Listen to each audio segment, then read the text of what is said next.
including recap of last night's big basketball game down on the south side as UAB takes out North Texas 64-61. Tonight, Auburn is hosting Oklahoma in the SEC game. Right now, Auburn is a 17.5-point favorite over the Sooners down at Neville Arena tonight. That's an 8 o'clock tip-off. You can hear that game right here on Jocks 94.5. Bama continues to rest as they'll get ready for Saturday's game in Fayetteville, Arkansas. I did see what was pretty interesting last night on Hey Coach. Alabama is going to go to Arkansas and play, and instead of turning around and flying back to Tuscaloosa before they have to play in Austin next week, they've decided they're going to go from Fayetteville to Austin. They're going to watch the Super Bowl, Conrad, there in Austin, Texas. So pretty interesting, kind of like what NFL teams do when they got a West Coast game or maybe back-to-back West Coast games. They just stay on that end of the country so they don't have to do the back and forth. So Alabama taking advantage of that, going from Fayetteville to Austin. That's right. I wonder if Rodney Terry's going to maybe bring them some pizzas or something for their Super Bowl watch party. And I'm just sure he will. Hang out and rub elbows with Oates and the staff. But no, that is, that's part of the new world of college athletics, right? We were talking yesterday about teams from the West Coast and the Big Ten and the ACC having to go to the East Coast and kind of have those extended stays. So I guess a miniature version of that for Alabama. And also we found out yesterday that the Alabama basketball team got to go play mini golf, Pat. How about that? Seems like a fun break from the rigors of the SEC gauntlet this year. Go play some mini golf. Absolutely. Got to keep that headspace clear. Let's talk about last night's game down at Bartow Arena. It was a monumental game for UAB. They had to have it with the way the American has been shuffled out so far halfway through the season. They had lost a couple games in conference play to the number one team, Memphis, and the very first conference game of the year. As a matter of fact, it was on New Year's Eve, in which North Texas hit a last-second three-pointer to beat UAB by 3 to start the season in American Conference play. Well, last night UAB returned the favor. It was a close game. It was 32-31 at halftime, and Yaxel Lindeborg, man, he scored 13 of his 17 points in the second half. He had 13 rebounds. How about this stat line? It's his 15th double-double, which is tied for the third best in the country, third best in regards to double-doubles. And I think you probably know the names of the other two people in front of him. That would be Janai Broom and that very young guy at Duke. He's playing pretty good. Yeah, he's Cooper something. Yeah, he's supposed to be pretty good. So, but Chris Coleman, 13 points, 8 rebounds. UAB did not shoot the ball very well from the outside. They were 2 of 13 from the three-point line. And if you've never seen North Texas play, North Texas reminds you a lot of the University of Tennessee when it comes to basketball because they love to muck it up. They love to play that tough defense. And that's what they were trying to do last night. UAB came into the game, I think they were 9th nationally in total offense, averaging kind of in the mid-80s in regards to scoring, and you're held to 64 points last night. That just tells you how good North Texas is defensively. So think about this. The Blazers have now won 3 times in the last 6 days, 8 of their last 9 games, 15-8 on the season, 8-2 now in the American, sole possession of second place right now in the American Athletic Conference. So UAB did go up 5 spots in the net from 122 to 117, currently 107 in the Ken Palm. So it was a big win because, Conrad, with the way the rest of the season is going to go in regards to their schedule, Ken Palm's got about 3 or 4 games left on UAB's schedule that might be a toss-up. Meanwhile, Memphis and North Texas got an easier road the second half. So you really want to be one of the top 4 teams in the American so you can get that first-round bye. Yeah, there's no doubt about that. And now you're sitting there a half game behind Memphis. And obviously we saw how that game went a little over a week ago. And they have the head-to-head in that one. But, yeah, if you're UAB and you can get into the conference tournament, I mean, you have a shot now clearly at being the top seed. But like you said, certainly being in the top 4 and getting a win over a very solid North Texas team who, again, as we go through these different bracketologies, you had UAB as a bid stealer, so to speak, at one point, then replaced by North Texas. So North Texas a little bit higher in the net ranking. I don't know where they fell to, but I know they were around 55, 56 going into the game last night, but certainly a big win for UAB. And that's really all you can ask for at this point, Pat, is just keep winning and keep putting yourself in position to get hot at the right time and be playing your best basketball come conference tournament. Yeah, North Texas fell 5 spots after the loss last night on the road to UAB. So UAB now 117 in the net, 0-2 quad 1, 2-1 in quad 2, 2-4 in quad 3. And as I mentioned yesterday, they are 10-1 in quad 4 games. SEC docket tonight, of course, the big one is down on the plains of Oklahoma. Comes to Neville Arena playing the Auburn Tigers. That will take place at 8 o'clock tonight. You can hear the game right here on Jocks 94.5. Vandy at Florida, that's at 6 o'clock. And you got Kentucky at Ole Miss. And I was looking at the point spreads just a couple minutes ago. Auburn is a 17.5-point favorite over Oklahoma. Meanwhile, Ole Miss is sitting right now at 6 over Kentucky. So that's pretty interesting point spread as you take a look at that. So we will talk a lot about basketball, but as we do customarily when we're here at Social Taco on Tuesdays, we have an opportunity to catch up with our good friend Mike Griffith, who covers the SEC for the Atlanta Journal-Constitution and also the Georgia Bulldogs for DogNation.com. Mike, happy off season. I hope you're getting some honeydew things done around the house. Well, now, wait a minute. You say we'll talk more about basketball, but now we're going to talk to Mike as if I don't have any basketball to talk about. No. We will absolutely talk about basketball with you. But It's hot on my mind because I'm doing the glass half full thing, right? You cover the team, and when they're really good, this is journalism 101. When a team's really good, you kind of pick at them. Remember how Nick Saban get up there and he'd tell you everything that was wrong, and they're beating everybody's brains out. But when the team's not doing good, then everybody gets up there and says, well, we're actually doing Mike White said, well, actually, even though we lost by 21 to Alabama, we only had 6 turnovers and they had 20. So it's kind of like you do the backlash thing. And here's the thing about Georgia basketball. I'll say this for both of those Georgia basketball fans listening out there. If you take away, we're going to play that game. If you take away the losses to teams ranked outside the top 6 in the nation, Georgia's 3-2 in the SEC. Wow. And they only have one loss to a team that's not ranked, and that's John Calipari at Kentucky, big arena. And they're actually 2-2 against other top 25 teams. They beat St. John's and they beat Kentucky, and they got lost to Marquette and Ole Miss. But really, Georgia looks like a fringe NCAA basketball team. So not that Alabama needs to worry about it anytime soon, or Auburn for that matter. I think they still got to go play in the jungle. But one thing's for sure. They got a pulse. Well, listen, Georgia, all 7 of Georgia's losses were quad 1 losses.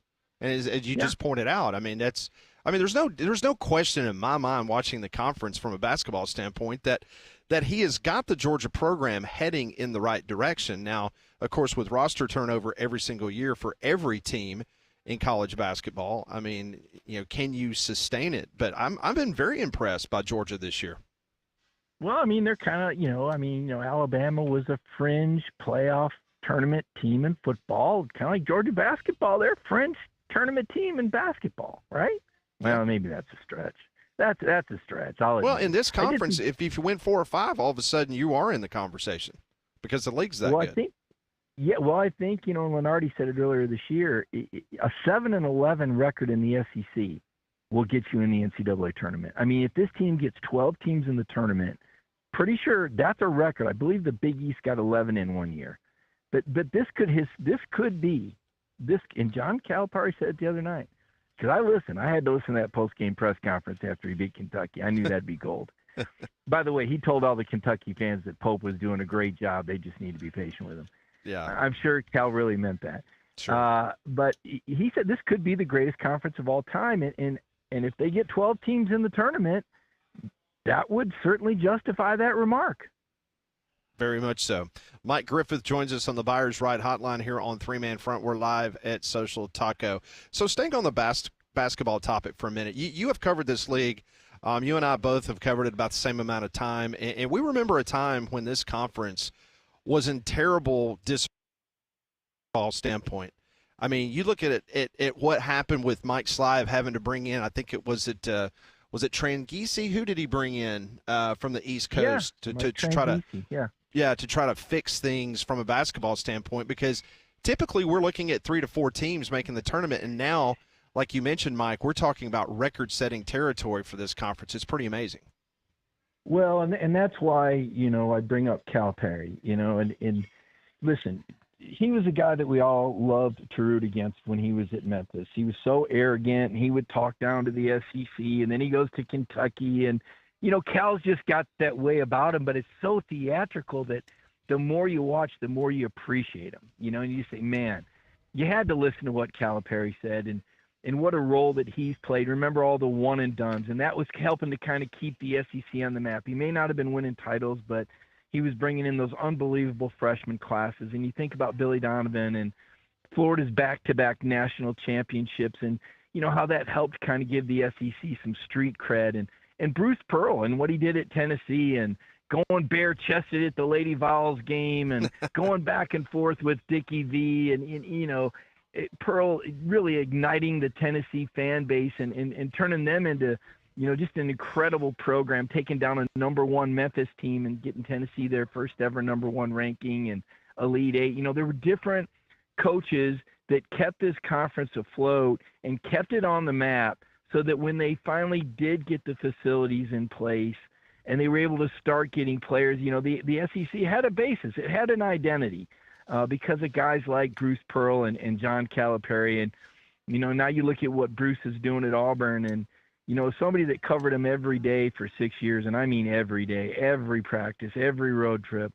I'm just so excited for him and knowing what he's been through to get the program to where it's at. And then to see Alabama get a guy like Nate Oates, and the other coaches in the league are like, yeah, this guy's an NBA coach, right? Get out of here. I mean, he's just killing it. It's unbelievable to see basketball like this in the state of Alabama, having covered those games in Coleman Coliseum and back when it was Beardy's Memorial Coliseum. And to your point, just a sport that was really hard to get excited about. Mark Godfrey gave us a thrill and some hope. They just couldn't turn the corner. Going back, Cliff Ellis had some moments, but nothing like today. Mike Griffith joining us here on Three Man Front. Mike does great work for the AJC and Dog Nation covering the Georgia Bulldogs. So, Mike, I wanted to move to the gridiron here for a minute, and I wanted to ask you because I feel like there's almost some similarities to 2 years ago here in the SEC where, if you remember going into that year, you had some big question marks at the quarterback position at some of the bigger programs with, was Jalen Milroe going to be the guy for Alabama? Was Carson Beck or Brock Vandagriff who was going to win the job at Georgia? And now we find ourselves in a similar spot heading into 2025. So just looking ahead with what Georgia has with Stockton and Puglisi set to battle it out. At Alabama, you have Ty Simpson, Keelan Russell, Austin Mack. Which one of those two quarterback rooms do you think has higher upside heading into 2025? Or which of those programs do you think is in a better spot at quarterback right now? Boy, that's so tough to answer because a lot of that has to do with which quarterback is going to have the better offensive line, right? I think we know which team's going to have the better wide receiver. I think, is he still only 17 years old, or has he turned 18 yet? I think he's 18 now. Williams now. Yeah, I think he's 18 now. Okay, well, we can't say he that. will be by the time the season starts. starts. He's only 18 years old. Well, he's only 18, but he's the best receiver in the SEC. Who's going to have the better supporting? I get your point. It's a good question, and certainly it is something that both of these programs, have to be concerned with, as much as coaches get concerned. I mean, there's a reality to it. What is Ryan Grubb coming back? What is that going to do for Kalen DeBoer and his offense? It's year two in his offense. They'll no doubt there'll be more cohesion and more knowledge and better working knowledge of the offense. Georgia, it's tough. I mean, I'm looking at Georgia, and even though, I said last week I believe Georgia and Alabama remain the standard in the SEC, a lot of that is just based on the history of the programs and, the success they've had and the carryover and the championship culture that exists. But push comes to shove, you look at these preseason All-American teams, I don't see a whole lot of Georgia guys there. In fact, I don't know if Georgia's going to have a first-round NFL draft pick next year. I'd be hard-pressed to tell you who that could be. Come April of 2026. Mike, before I let you go, I wanted to ask you about some news that came out of West Alabama yesterday. As former Alabama and Georgia staffer, he was a special teams coordinator there for the Georgia Bulldogs. Scott Cochran is the new head coach of West Alabama. He has been very open about his struggles in the past with addiction and now getting his life turned around and getting an opportunity to be a head coach. I think this is a pretty awesome story, and I know since you covered Scott Cochran for a while, I just want to give you an opportunity to kind of talk about that. Well, it's fascinating. I mean, to think that, 4 years ago he was in a rehab clinic and he'd blurred the screen behind him. Nobody knew he was in the rehab clinic. He's recruiting guys like Brock Bowers from that clinic. He made a call. I mean, you think about Scott's passion for football, and you think about his charisma and how much he loves the game. And, certainly if anyone is going to get an opportunity, or I don't know, do we want to call it a second chance? This is a guy that deserves it. This is a guy that just has such a passion for the game, and you believe that he can overcome things in his past. It's not unique to him. There's a lot of people that have needed a second chance, that have needed another opportunity, and can use their knowledge from their struggles to empower others, or to teach others, or to direct others. And this is one story that in one team that I think everybody's going to be rooting for. Scott Cochran is such a authentic person and such a hard-working guy, and you can't help but root for this guy and just hope for the best. I mean, it's an amazing sports story that I think we're all going to be tuned into, and where else but Alabama? I mean, a state that loves football, and you've seen so much growth in so many ways. I mean, I was just on that South Alabama campus and at Hancock Whitney Stadium, and you go, wow. Remember when Southern Miss used to get those guys? Well, now it's South Alabama, right? And, of course, Troy for so many years. Just in Jacksonville State's rise up in the ranks. I remember when I lived in that town, and they were Division II. It's crazy, but of course it's going to happen in Alabama. I mean, there's no state like that when it comes to football, college football, and. Gosh, if Birmingham ever got an NFL team, we saw what they did in the old AFL, and even now in the ranks, what they're doing. It's just a state that's synonymous. Can I say that? With great football. So it's a warm story, and I was happy to see that news. That's great news. Mike, have a good rest of the week. Look forward to the Airbnb information when that becomes available on when Landrum and I can go ahead and get it on our calendar where we can rent your nice exclusive property down at the beach. So just let us know. We'll have a big Alabama media party. We'll do it up right there in Gulf Shores. That sounds good. Mike, have a good week. We'll talk to you next week. All right, guys. Thank you. Thanks. That's Mike Griffith joining us on the Buyers Right Hotline. We are live at Social Taco. Come by and see us when the doors open at 11 o'clock. Pat Smith, Landrum Roberts here. Conrad and Molly back in the studio. Hope to see you at 11. This is Three Man Front on Jocks 94.5.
It is 10:22, Jocks 94.5. You know, when Brett Yormark took over as the commissioner of the Big 12 Conference, you knew he was going to do things differently.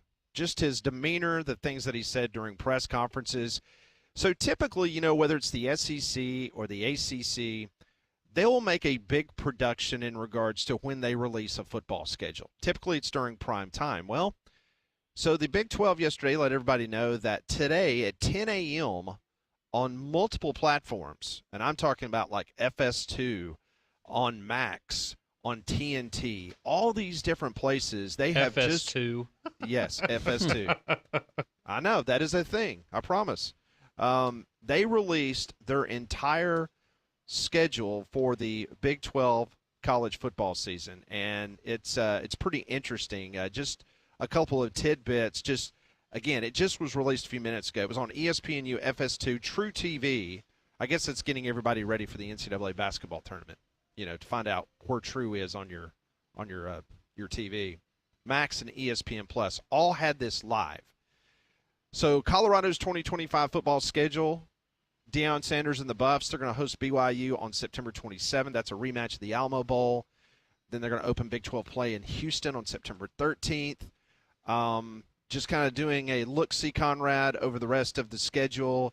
It features defending champ Arizona State. They're at Baylor on September 20th. Oklahoma State's at Texas Tech on October 25th. And how about this one? West Virginia's Rich Rodriguez is going to take on Central Florida's Scott Frost on October 18th. So that is going to be must-see TV between Rich Rod and Scott Frost. Yeah, that's just such a funny coaching matchup. Imagine, you know, we go back a year in time and we say, all right, you're going to have a Big 12 matchup between Scott Frost and Rich Rodriguez, and how many people would have had that on their bingo card. But hey, it should be fun. It'll be on the route to UFC or UCF's next national championship, I'm sure. Yeah, it's pretty interesting the way the Big 12, you know, obviously went about this release. Kudos. They're thinking out of the box. That's why Brett Yormark was hired.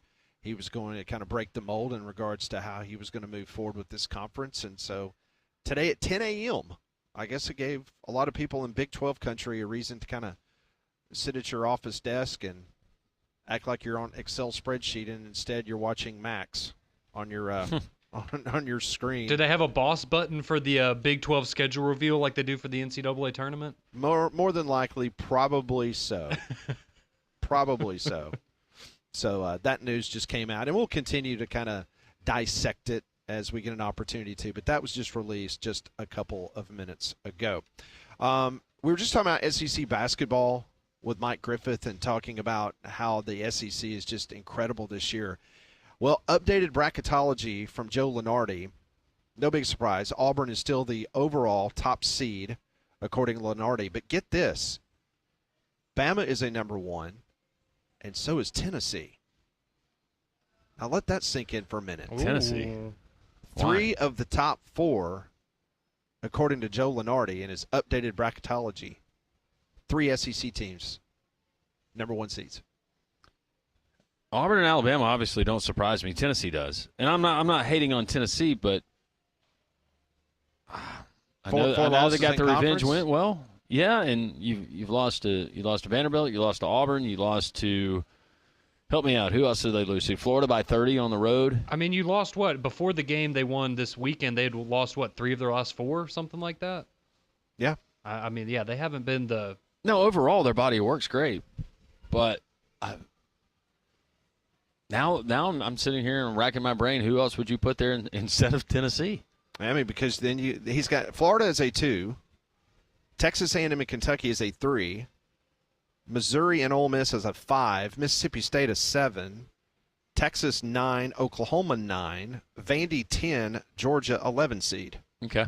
See, it goes back to what I was saying yesterday, where it feels like Alabama, Auburn, and Duke in whatever order. I think most of us put out Auburn first, but they have separated themselves from the rest of the pack because, like you said, Landry, we have no doubts about them. But then when you're getting to, you're like, man, Tennessee's a 1 seed? Like, I think it just kind of shows how big that gap is maybe between the top 3 teams right now. Even with the win that they had this past weekend over Florida, it just seems like Tennessee has deficiencies, and it goes back to the offensive side of the ball, where at times they are dreadful on offense.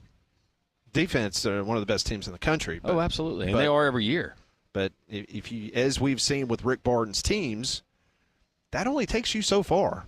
I mean, there's a reason he's never made a Final Four. I mean, the point of the game is to score as many points as you can. Yeah, and this you year have a little bit of offense.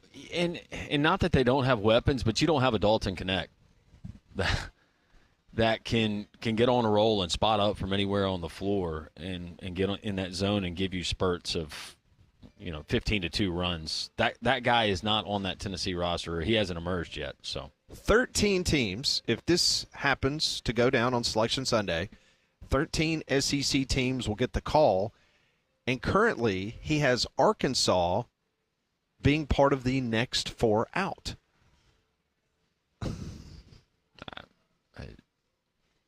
Okay. Win and up, man. I guess that just changes everyone's thought process, I suppose. It would also be a record wins. if we got to that point, because the record for one conference is 11 teams in one NCAA tournament. So if we get 13, it might be a while before we see that again from anybody. Well, you got 13, and then you got Arkansas sitting there at next 4 out. Yeah, you might have 14. I mean, what Kentucky's sitting? Arkansas sitting there. What, 2-6? Is that right? Yeah. And tonight they got to go to the Moody Center, take on Texas in Austin, and then Bama Saturday, and you get Bama on Saturday. So that might be a short-lived last 4. What is that, out? Is that what you said? Last 4 out. Okay. I was about to say, Arkansas, they're going to have to win consecutive games here a couple of times, I feel like. Like, it's great getting the win against Georgia, but then you lose and you have another disappointing game. Then you have the big win over Kentucky. All right, now are you going to have another disappointing game against Texas, or are you going to actually start to get some momentum and get on a roll? Well, then you get LSU at home. Then you got to travel to College Station and take on Texas A&M. Then you got to travel to Neville Arena and take on Auburn February 19th. Missouri at home. You can go through the SEC schedule. Unless there's a South Carolina, which is not a given, and it used to be Arkansas or an LSU, there's no easy wins in the conference. Doors are going to open up here in about 30 minutes. Hope you'll get a chance to stop by, have lunch, say hello to us. We're located on the 2nd level. We have termed this the Taco Terrace. So come on up and see us. We saw Taylor just a couple minutes ago from Social Taco and talking about just how great our listeners are and how much he appreciates them and what they do, not only on Tuesdays, but throughout the whole week. So it has multiple people each and every week talking about, obviously, three-man front and Jocks 94.5. So we appreciate that very much. More three-man front live from Social Taco, Pat and Landrum. Landrum is here, ready to go. We had a little problems at the very beginning, but he's a rock star. It's nothing that we did. No, you took care of it. We learned some stuff today, right? That's right. We figured stuff out. Yep. Now we know when there's a problem again, we can fix it. Yeah. FaceTime's a wonderful tool. It is. Thanks. Special shout-out to Frank and Brian. Yeah. All right, there you go. More three-man front, Jocks 94.5.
We continue live from Social Taco, 27 minutes away from the doors opening to this glorious, glorious event that we do every single Tuesday. Landrum Roberts, Pat Smith, hanging out. The doors open at 11 o'clock. You're going to get the choices of the mix and match tacos, the Mexican pizzas, the quesadillas, the burritos, the bowls, and so much more. Chicken feathers, that will be what Pat orders around about 12:17 today. That's typically about the time that he gets the hankering. But, yeah, come and join us as we broadcast until 2. SocialTaco.bar for more information. Peruse the menu before you get here. Well, we're currently in the middle of flu season, so make your home healthier with Trane's Clean Effects Home Air Cleaner. It removes up to 99.9% of airborne particles, including those that cause virus, is 100 times more effective than standard air filters and 8 times more effective than HEPA room filters. So go find a dealer near you at Trane.com. I do want to throw a shout out to my teammates and to the listeners of this radio show, because we say this all the time, but without you and without your support of not only this show, but Jocks 94.5, so much of what we do, any kind of accolades we get, it's because of you. It's, we try to do the best that we can every single day to try to keep you entertained and informed of what's happening in the world of sports. And today, a national publication put us as one of the top 7 shows in America, which is very humbling. But I just wanted to throw that out there because without the listeners and their involvement and obviously outreach on what we do on this program, people nationally would not recognize that. So it's up to you, to the listeners, and what you do every single day for us will give us the opportunity to be humbled by a ranking that high. Yeah, absolutely. That's not lip service when we tell you we love you and you are the lifeblood of this program and what we do every single day. That's the truth. So we appreciate all our great Jocks listeners, and you are our family, and thanks for tuning in each and every day. It's funny because you and I both, as soon as this was announced this morning, we started getting text messages from talk show hosts around the country, and all of them were basically saying there needs to be a recount because they believe that, we should have been ranked higher. So, but we are very happy to be where we are, and we'll smooth whoever we need to in the next 364 days. Absolutely, but yeah, thank you. The only part that really irritated me was that there were 2 shows in Columbus, Ohio, that was ranked higher than us. Seriously? Yeah. Okay. That's a problem. Committee got it wrong, Pat. Yeah. Once again, Big Ten bias. You know what I'm saying? Big Ten bias. But anyway, just want to throw that out there. Not bragging, just saying thank you to the listeners because, without them, the national accolades, when they do come our way, it's very much appreciative. And it's because of you. Yes, very much the so. Listener. Well, I thought you meant me. Well, I did. It's like, don't give Pat too much credit, Landrum. We have a happy family. I'm glad that we live in harmony. Knock on wood. At least at 10:36, we still are. Yeah. Everybody still loves each other. Days early. It is. And it's you just haven't Tuesday. gotten to see my piggies yet, so you got to wait. Might change some things. Don't. Just because it's 72 degrees outside, we don't want to see your feet. All right, so tell us about last night. You were in attendance. I was in the network studio on the air until about 10:45 last night. UAB, a big win, 64-61. It sounded loud on television. I know they announced like 4,300 in attendance, but it sounded loud. It was loud, and it was a good crowd. You had the whiteout, and there was a good student presence that was there, and also some other folks that maybe normally would not have gone on a Monday night at 8 o'clock tip. That's tough. That's a tough ask. That's really when tough. It's not the summertime or there's not a holiday the next day or a teacher work day or whatever they're calling them these days. But, yeah, I thought that the crowd was good. And something Steve Irvine said, who's been covered a lot of games inside of that arena at Bartow, the acoustics and the way that it holds it, and 4,318, I think that's officially what Stat Broadcast threw out there, but it sounded every bit double of that. And the energy was there, and there were times that it was bothering North Texas with the 15 turnovers, and UAB, it felt like we gave them an extra jolt. So in my setup, I'm hearing David Crane in my headset. Yeah. And then I have the game on my monitor, and Tom Hart, good friend of the show, he was doing the game last night, and I was listening to some of his broadcasts in the second half, and I found it interesting because he and Andy were partners together on the SEC network before Andy came back to coach UAB. And they were talking about Lindeborg, and it was talking about how incredible he is. And because of all the lawsuits with Diego Pavia and this other lawsuit that's just been launched and eligibilities being granted, there's the potential that Yaxel could play another year of college basketball. Because if you're not obviously a two-round guy, remember Janai Broome wasn't going to be that. And then he decided to come back to Auburn. Tom Hart was talking about how much money potentially Lindeborg could make at a big-time program. And I'm just like thinking, if Andy goes back and he watches this broadcast and he hears his good friend Tom Hart, bringing up the fact that Lindeborg could possibly go elsewhere, which, I mean, we all know it's true, but just him saying it, sitting there at Bartow Arena, and potentially, I know Matt Rule would not be a fan of that type of comment. I was about to say, we're not going to have any spring scrimmages for UAB basketball then. No, I had a chance to talk to Tom at halftime, by the way, and he said to tell you hello. And he misses our visits that we would have periodically. Hey, Tom. During the week. But, yeah, I think for Yaxel Lindeborg, golly, what he's been able to do. And last night with North Texas and doing all the things that they were trying to do to take him away. Double-teaming him, diamond and one. But he still finds a way. One. And something you see Janai Broome doing is he's an unselfish player. He's constantly looking if he can find the pass. It's not the Yaxel Lindeborg show. And at times, I think when in his young career and just being at UAB since he came from Arizona Western, Andy Kennedy's had to stress to him, look, we need you. You need to be a little bit more selfish. But last night, another double-double. It's become like clockwork, and he's such a good dude, which makes it so much fun to pull for him. Just getting to know him, and he's a guy that genuinely loves his teammates. Well, Andy told us Friday on the show that the thing that he kept stressing to Lindeborg was, look, the offense needs to go through you, and you could see over the course of the last 2 to 3 games. He has taken that to heart because last night when North Texas was throwing, like you said, Langell, every type of defense you could to kind of box him out and to keep him off the boards, try to keep him from scoring, he was dishing it. He was making the assists. And if UAB would have been a little bit more successful shooting the ball from the outside, then that would have been much more successful because when you're 2 of 13, then you're going to have to rely on everything in the paint. And then finally in the second half, they started running certain screens, UAB did, and Andy kind of fixed some stuff. Then all of a sudden, Lindeborg goes off for 13. Pressuring the ball and something that we saw with UAB in the first half, and it was when North Texas had built an 8-point lead, and UAB, they were getting one-trip opportunities. They weren't getting second chances. A couple of times they didn't get good looks, or it was a deflected pass or a turnover. A.J. Vasquez provides that spark. He did in the first half, he did in the second half, and he's coming off another 26-point performance that he had versus Charlotte. But last night, during that stretch, when nobody else could do it, it was him kind of spanning that gap, and then everybody else kind of got in sync, and that's when UAB was able to take the lead eventually into halftime. But A.J. Vasquez, enough can't be said about him. Chris Coleman, though, in playing big and getting some of those baseline drives and easy buckets and going up and getting rebounds, he was close to having a double-double. Outstanding. UAB could not buy one from outside. Nope. It was problematic. They had some good looks. Not many. They had some good looks, but could not find the range. But when you outright rebound your opponent, you hit more free throws, you limit your turnovers, all of that good stuff. Every category except what you shot from the three-point line. Yeah. Every other category.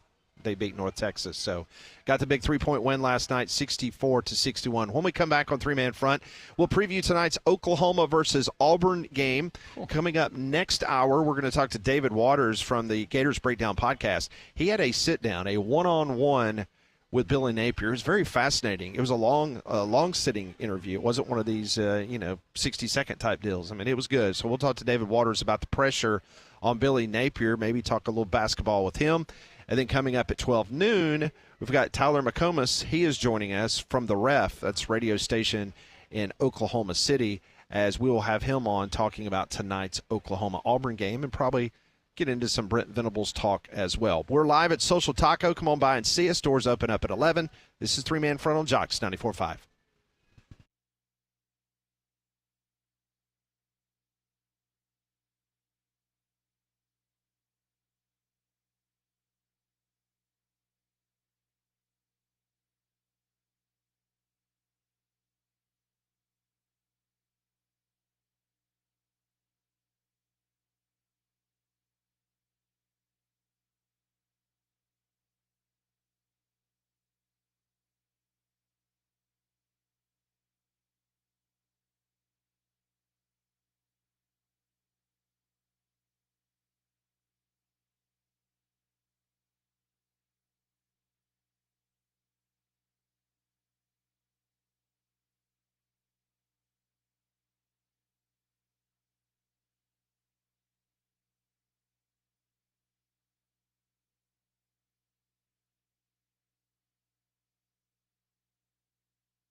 The mayor, Don, is here. He is conversing with Mason, corrupting his young mind. Yeah, don't do that, Don. Don't do that, Don. He's trying to recruit him some of an Auburn basketball game. Mason's a Tennessee fan. Oh, he's trying to get him to convert to. He's trying to get him to convert to Auburnism. Is that what you're trying to get him to? It's Auburn basketballism. We're live here at Social Taco in Homewood, socialtaco.bar. The doors are opening 14 minutes from right now, or you can be like Don. Don is here as the mayor. Here well, he's got the VIP Terrace. pass. He gets does. in here a little bit early. He's got a skeleton key. Yeah, he comes in and he makes sure that the terrace is clean and makes sure that everything is hunky-dory, ready to go. Everybody knows about second-generation masonry by now, but they're a great local company. If you're trying to improve your outdoor living area, living space, whether it's fire pits, whether it's landscape walls, steps, patio, you want a custom driveway, anything that involves stone, block, brick, concrete, secondgenerationmasonry.com. Go and get the free quote today. They specialize not only in residential but also commercial construction as well. Second Generation Masonry. secondgenerationmasonry.com. Get the free quote, and always tell them Landrum from Jocks 94.5 sent you. One other thing before we pivot and talk about the Auburn game tonight against Oklahoma, I do want to pass along this incredible number about my old history classmate, Andy Kennedy. He is now 116-45. That's a 720 win-loss percentage of the 5 seasons at UAB. That is the most wins over a 5-year period with one coach in UAB history, and that is 117 by Gene Bartow from 81 to 86, who was the father of the program and who was Andy Kennedy's head coach. So think about that for a second. Over a 5-year period, Andy Kennedy is very close to overtaking Gene Bartow for the most wins in a 5-year period. That is pretty daggum impressive.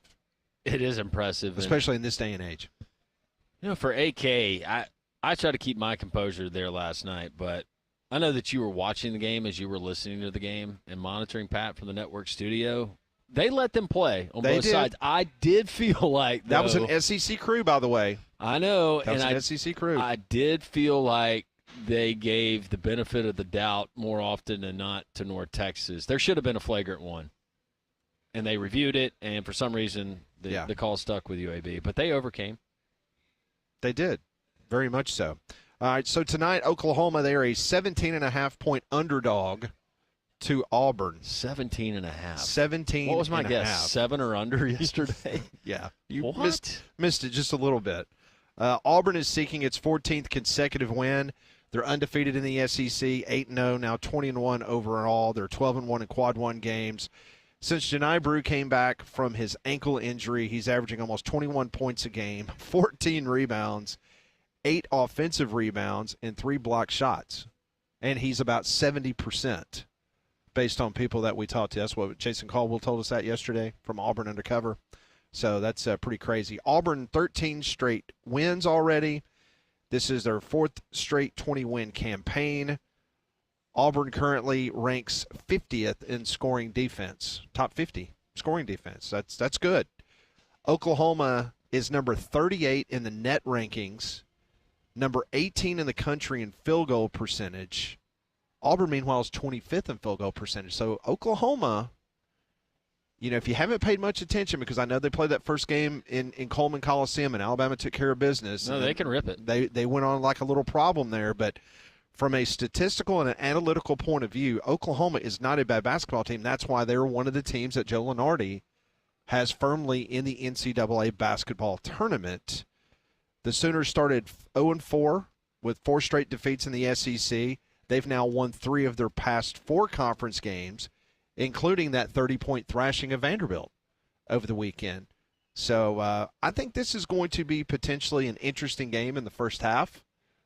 Auburn is just too strong, especially at home. If it was in Norman, I think it would be a much different game, obviously. Yeah, but playing at Neville, that's why I think 17.5 though is way too many points for me. So you're taking Oklahoma. I would fade Auburn. I would take Oklahoma. What's the money line? 17.5. What's the money line?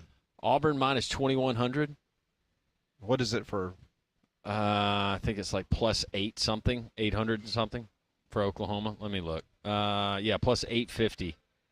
Auburn is minus 2,100 on money line. Over-under is at 156. And currently, Auburn is 17.5-point favorite. Well, I mean, meanwhile, you got Ole Miss. They're now a 4.5-point favorite. That line has come down against Kentucky, and now you've got Florida, 11.5-point favorite against Vandy. Yeah. You don't like any of these, do you? No, I don't. You have fun By tonight. the way, Have fun with all of this. you know what the UAB line tipped at? Let's see. It was, what was it, 2.5 during the show yesterday? Where did it tip? It was 2.5. It was? It's just uncanny. It is absolutely uncanny how brilliant these people are in Las Vegas. I had not even thought about that. UAB wins by 3. Yeah. They were a 2.5-point favorite. It happens a lot, folks. It does happen. I mean, this is not just happenstance. They got programs. They know what they're doing. Well, not only that, if you do want to play an NBA game, their over-unders are usually it's crazy. It's usually within 1 point. Every single game. So I don't mess with the NBA. Unless Brian Edwards tells me to. Right. And he'll be on the show Or tomorrow. suggest that we do. Yes. He's pretty good with that in the NBA. Yes, very much so. So the updated net rankings as we speak, Auburn 1, Tennessee 4, Florida 5, Alabama 6, A&M 14, Kentucky 19, Mizzou 21, Ole Miss 23, Texas 25, Mississippi State 31, Georgia 34, Oklahoma 37, Vandy 43, Arkansas 47, LSU 74, South Carolina 92. So your two worst teams in the league are 74 and 92. Man. I never thought I would see this in covering this conference, those type numbers. It's mind-boggling.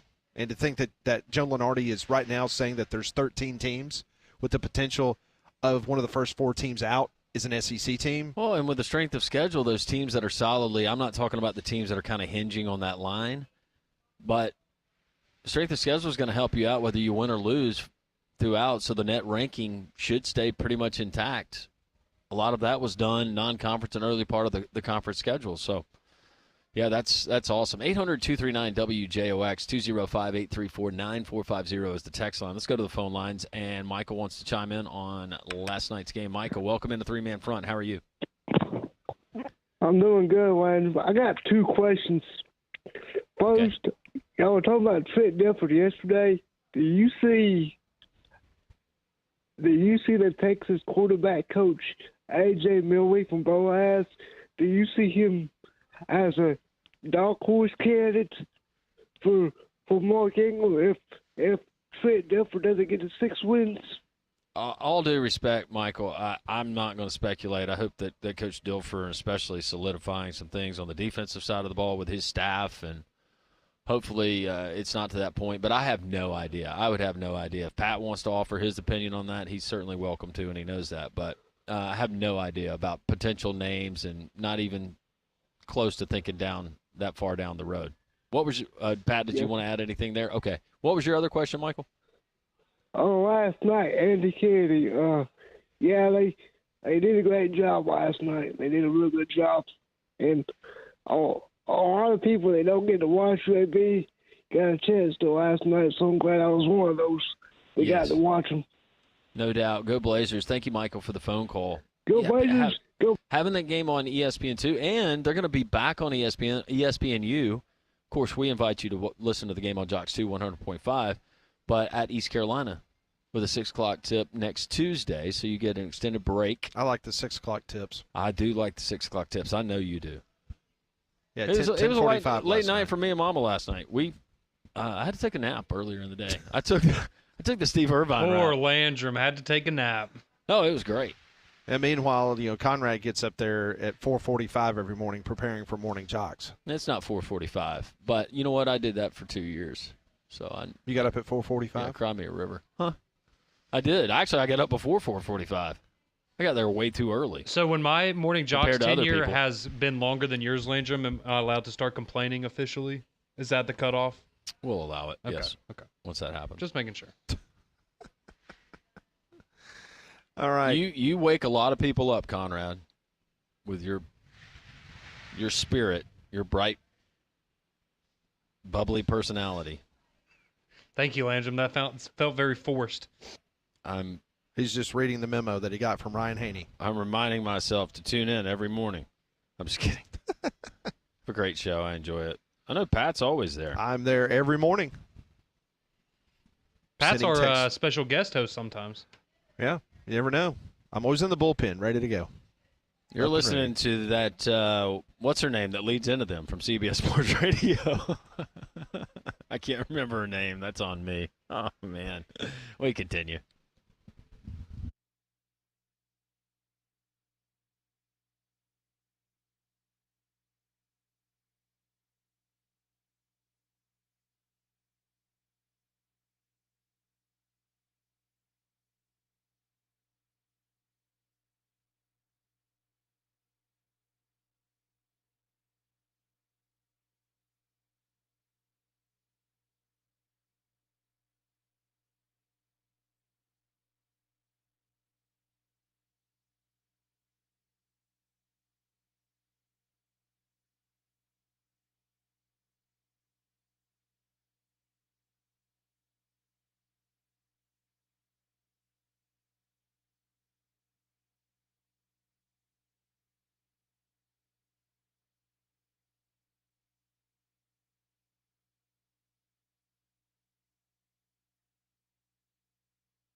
We continue from Social Taco here in Homewood. It's Taco Tuesday, but it's not just a taco, so much more. Landrum Roberts, Pat Smith, Conrad Van Order, Molly Robinson back in the studio of Jocks 94.5 here on an overcast but warmer Tuesday, which we invite, but the cold weather unfortunately coming back next week. The deals are hot right now at Dobbs Ford. Dobbs Ford, Parkway East in Birmingham, the Goshen family. Outstanding, just genuine salt-of-the-earth people. It's not only Joey and Rachel Goshen, but also the entire staff there at Dobbs Ford. DobbsFordBirmingham.com. Check out Alabama's largest showroom selection, and you're going to get the no-haggle process, total transparency, just putting you at ease throughout the whole process, whether you buy anything from Dobbs or not. F-150s, Broncos, Bronco Sports, Mustangs, Explorers, Escapes. Check it out. They'll beat any competitor's price. DobbsFordBirmingham.com. Do what so many of our Great Jocks listeners have done. Go to DobbsFordBirmingham.com right there on Parkway East. Go see and feel the difference at Dobbs Ford. And make sure you tell them Landrum from Jocks 94.5 sent you. So Barrett Salee, who's a member of our extended family, he joins us every Friday on Three Man Front talking college football. We actually talk more about the Braves in the summertime than any other thing. Well, he announced this morning that he is now going to be part of the pre- and post-game show for the Atlanta Braves radio network that you can hear on the Jocks family of networks. That's what I'm talking about. So whether it's Jocks 94.5, Jocks 2, or AM 690, Jocks 3, that's your home for the Braves. And so Barrett Sallee will be the pregame, postgame host for the Atlanta Braves. We'll be taking BP before it's all over, my Hope friend. so. Very cool. Very happy for Barrett. No, that's awesome for Barrett. And a true Braves fan, we know if you've listened to him, you know how big of a Braves fan he is. But Yep. he will do a wonderful job. I think Kevin McAlpin was previously Yep, and the he, pre- and post-game, and he stepped away. Yep, decided time to try something new. And so that job came open. So Barrett Sallee. Good for Barrett. Yep, now the pre- and post-game host for the Atlanta Braves radio network. So I saw this list. You know, it's this time of the year where everybody's got lists. You know, best coaches, best programs, biggest quarterback competition in the offseason, all that kind of fun stuff. And I just want to point this one out. So Ari Wasserman from On3 Sports, as I've told you before, Ari's background before he went to the Athletic and started doing stuff for the Athletic, and now he's at On3, is that he was at Bucknuts. That it's the number one 247 site. Covers Ohio State.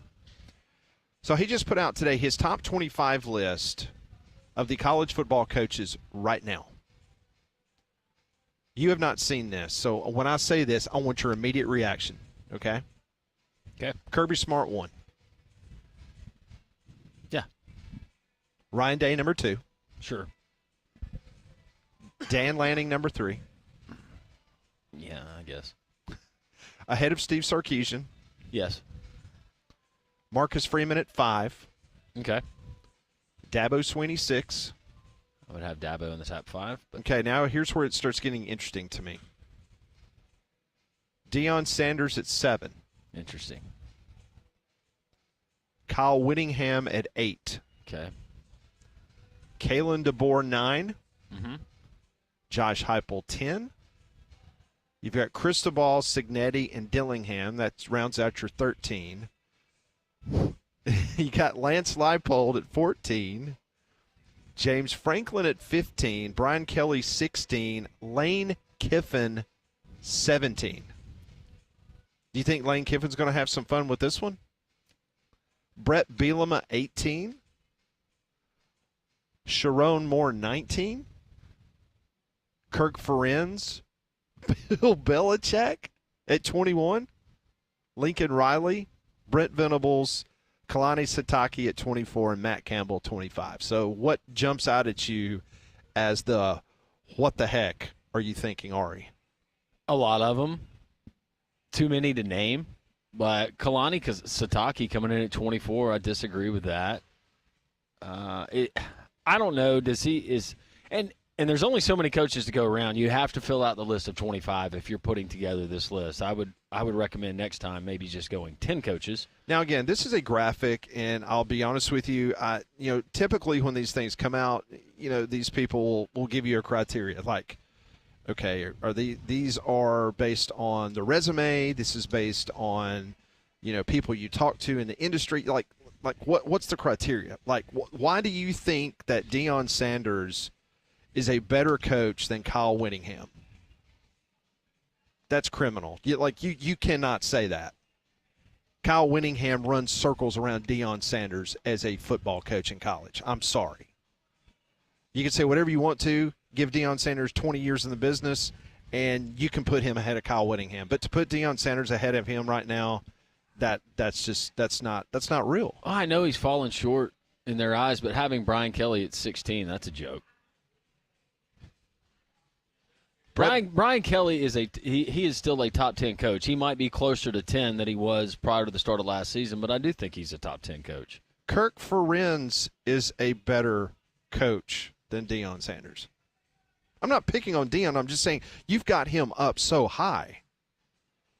Well, and if we're going to go off coaches that have, Deion has 2 years of experience now, I guess, in what we would consider big boy football. and you're not going to include like a Rhett Lashley who just took his team to the playoff, or a Spencer Danielson who's 15-3 in his career at Boise State, and some of these other coaches where, if we're just kind of comparing the success they've had here recently, which is what you're looking at for Deion, there's certainly other people that I think would be more deserving. Well, and the same being said for Kenny Dillingham, you guys know how much I really like Kenny Dillingham, what he represents, and just what he seems to stand for and how he runs his program. And I think what he did last year was unbelievable. But he's too high on this list. So this has got to be just recency and a combination, like you said. There's no formula of what he is giving on why these guys are where they are. Yeah, it's just top 25 college football coaches. How many national championships has Dabo played for? He's won 2. He's played for what, 4? 3? He's played for 4 and won 2 and he's won 2. Yeah. And you've got him at number 6. Yeah. Where Marcus Freeman has participated in 1 national championship game and got beat. Steve Sarkisian, he's at least taken the Texas Longhorns to the national semifinal game back-to-back years. What has Dan Lanning done? Won the Big Ten championship. That's all. You're very outspoken at press conferences. You have Lance Leipold ahead of Brian Kelly and Lane Kiffin. Yeah. And again, I respect all of these guys and what they've done, and some have inherited better situations than others, but come on, man. Come on, Ari. Bill Belichick has not coached a down since like 1960-something in college football when he was some kind of a quasi-assistant for his dad at Navy. Hey, I don't blame Ari for putting Deion in the top 10. I'm not saying that No, I'm just saying Ari's like, you know what? I don't want to hear from Deion. But I do think that Deion, he deserves to be in the top 20, definitely in the top 20. So what does Marcus Freeman have over Kalen DeBoer? Because Colorado was terrible. They both played for a national championship and lost. But who has a better body of work in their career? Kalen DeBoer. Kalen DeBoer has a better body of work than Dan Lanning.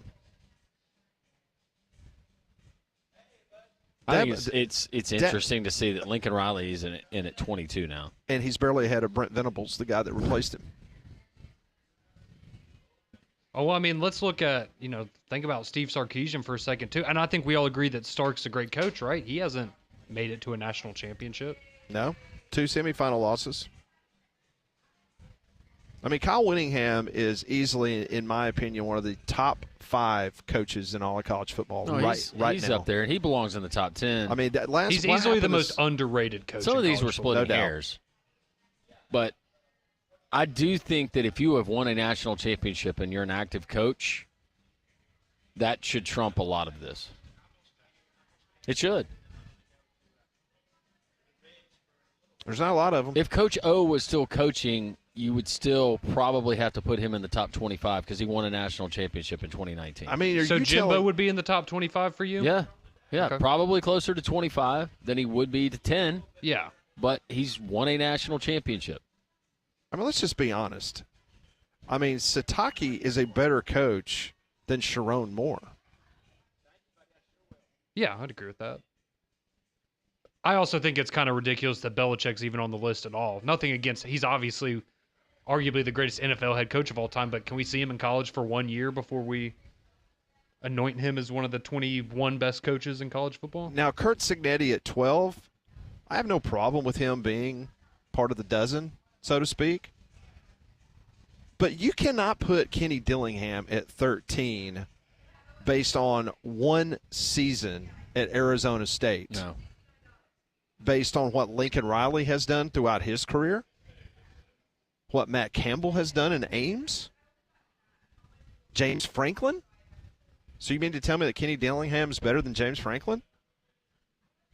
I mean, the list is doing exactly what he set out to do. Which of was course it is. And engage Kalen DeBoer being conversation. closer to 10 now, that is reflective of him going 9-4 in his first season in Alabama.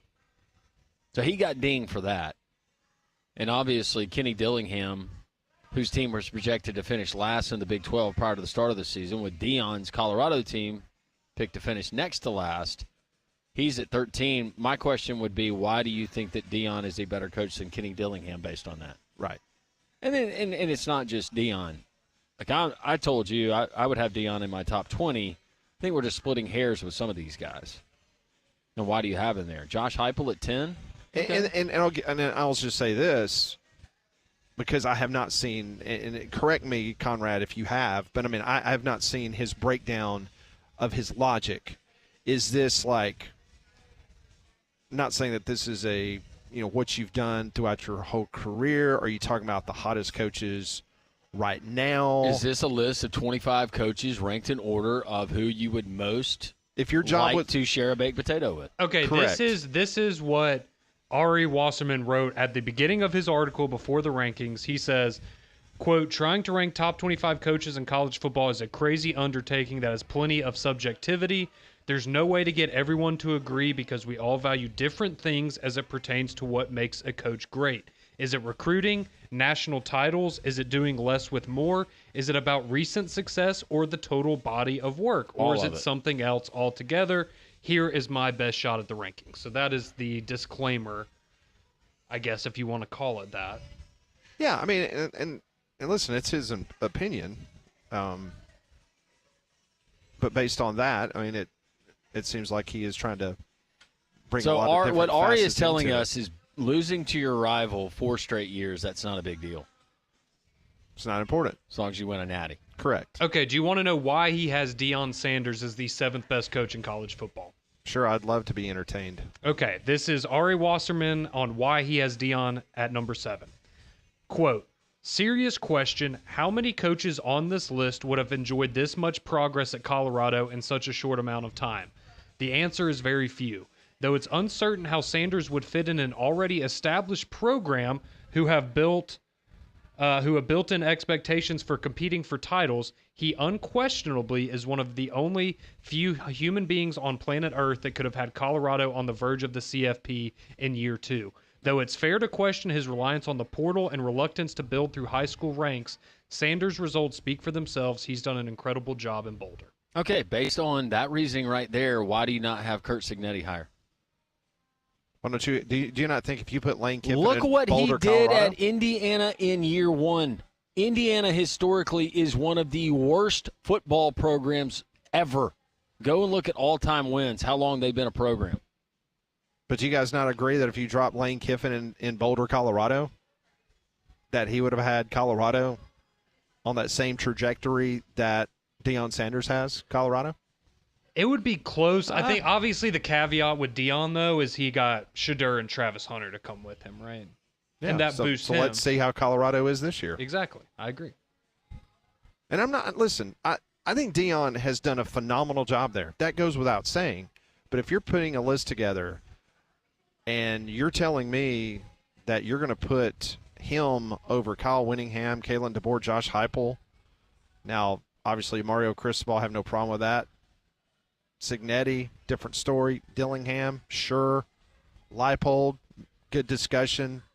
I mean, listen, I know that James Franklin's got some terrible numbers, but overall I would put James Franklin as a top 10 coach. Well, and going back to Deion, though, I think Deion, because of his name, because of his presence, his personality, he energized that program and allowed them to have that energy, that support that he needed to go out and get players. I think Deion's name, either as a player, as a coach, as a personality, that attracts a lot of those kids to go to Colorado.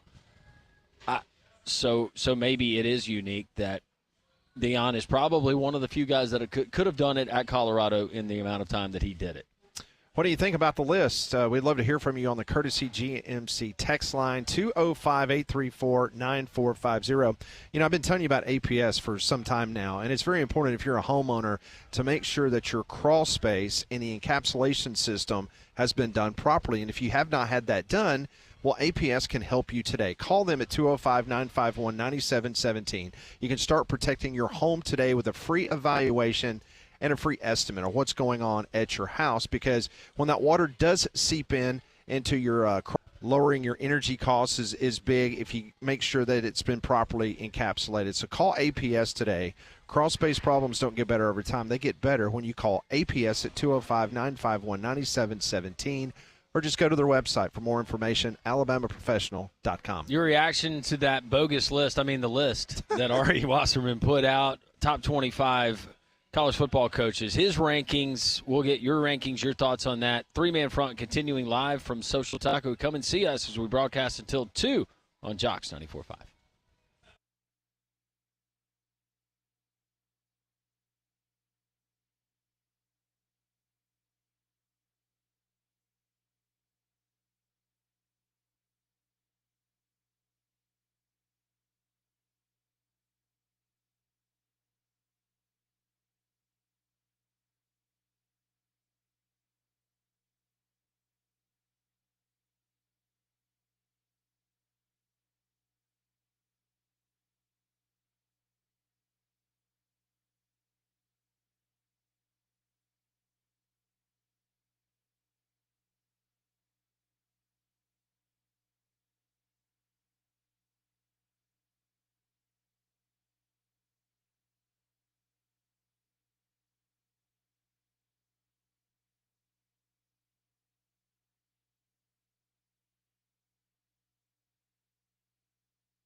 .20 Jocks 94.5 coming up in about 10 minutes. We'll go down to Gainesville, Florida, and we will talk to our good friend David Waters from the Gators Breakdown podcast. He had a very interesting sit-down with Billy Napier this week, kind of a one-on-one, talking about the direction of the program, what the expectations are, the pressure that has been building. But, man, the second half of the season, what Billy Napier was able to do, especially with that quarterback, Lagway, will be something that we'll talk to David about coming up. 205-834-9450. The Jocks text line is open. Gives us a chance to interact with you, and we love your texts each and every day. We try to get to as many as we can. And a lot of different comments, reaction coming in to Ari Wasserman, his top 25 list of college football coaches, current college football coaches. Deion Sanders coming in at number 7. No Shane Beamer in the top 25, which is interesting. Kenny Dillingham rolling in at 13. Kurt Signetti at 12. Just highlighting a few that are on the list. Brett Bielema comes in at 18. Wow. No Beamer. We'll hear about that on Twitter from old Brett. Someone asking, and this text comes in, what was Colorado's schedule this past year? Just looked it up. Colorado, a 9-4 football team. Their strength of schedule was 45th in the country.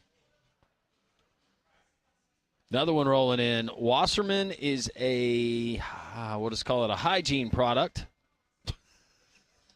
Just don't like the guy. Wow. That was brutal. Drake asking, do you think Shane Beamer is a better coach than Dion? I think they both outperformed what many people thought they would do in their respective jobs and locales. I'm not falling into that trap. I have no idea. They both won 9 games this year. If I'm looking at strength of schedule. We will learn a lot about Dion this year. Like South Pat was Carolina's saying. strength of schedule was 12th. So what is the criteria? What would make him better? Andrew says, I totally agree with y'all about Dion, but I think y'all are about to open up a can of worms. Well, no, there was nothing. That's why I wanted to make it a point that I would have Dion in my top 20. I didn't want to just highlight Deion Sanders. I think that some of these other guys, and that's why I asked, what was the rationale for Ari Wasserman to put certain guys there? And I wanted to highlight other coaches. This is not a pile on Dion. I appreciate what Dion has done at Colorado, and I appreciate the stand that he took there in the state of Colorado when he started getting blowback because he is open about his faith and he stood up for his faith, which we're commanded to do. No, I'm a big fan of Dion. I didn't like before last season a lot of the attention was there, and I thought that he was taking unfair shots at media members who were just trying to do their job and were asking fair questions. Get that out of the way. Whittingham, the Utah coach, not sure where I would put him for the most part. He's underachieved as many years like last year. He listed top 10 and ended up losing 4 games. I think he had 1 year he's won 1 championship. I'm not that impressed with the guy. I guess what he's done in Utah, I can see people being enamored with primetime. Brandon reminds you, Pat, that DeBoer has not won anything. Back neither have 22 other guys on the list. This is a great text.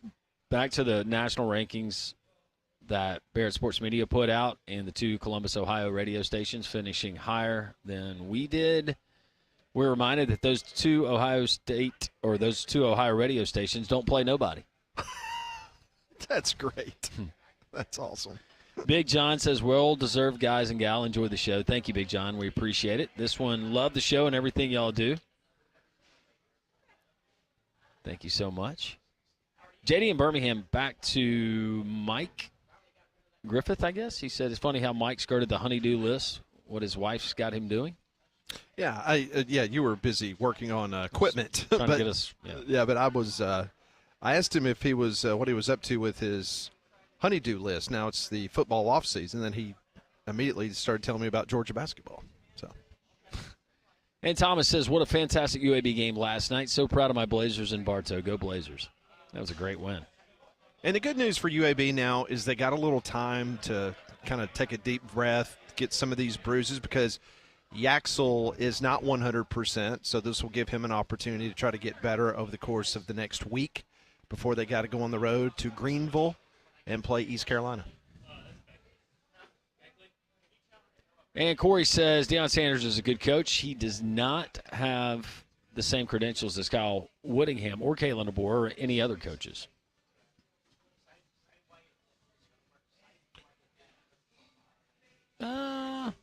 No, I think he does with some of the other coaches that are on the list. I wouldn't just blanket it and say none of the other coaches.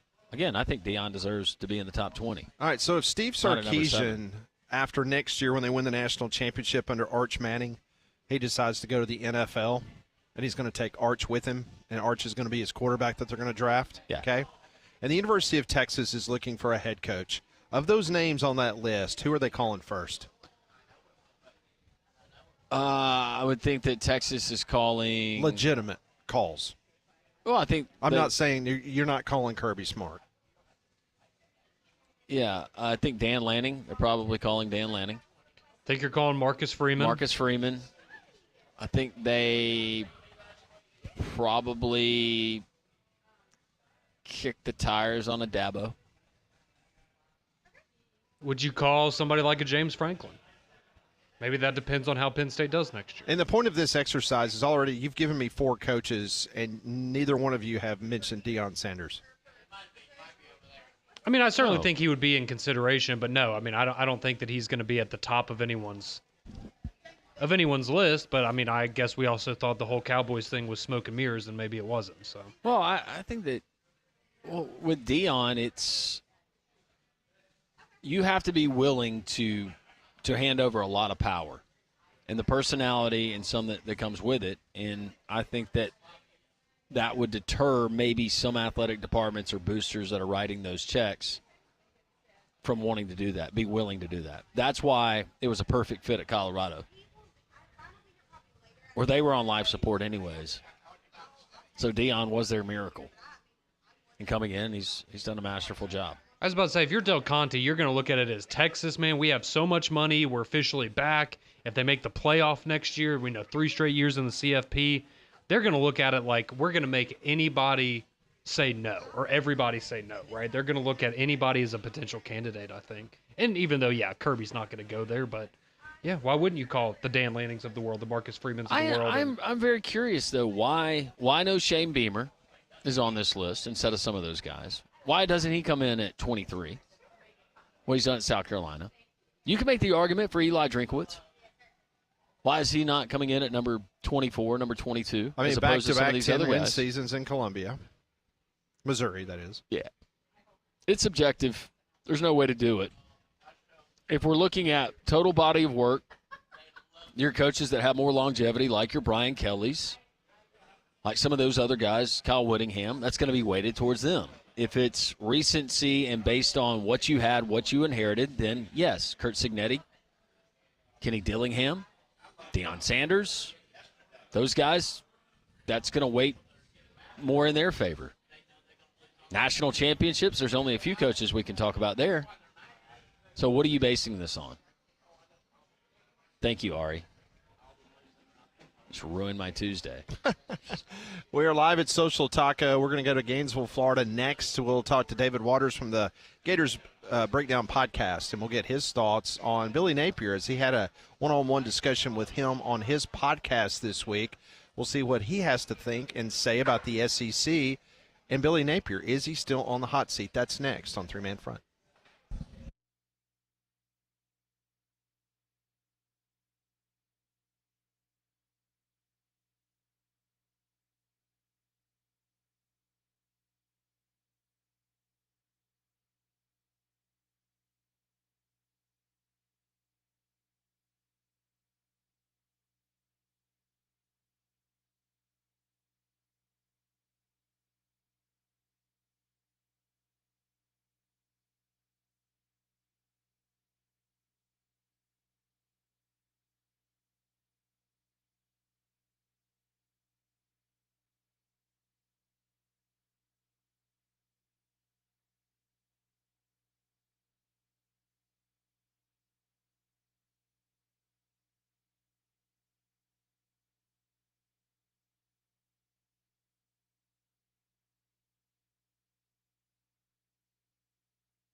It is 11:32. We're live at Social Taco. Jocks 94.5. Doors opened up about 30 minutes ago.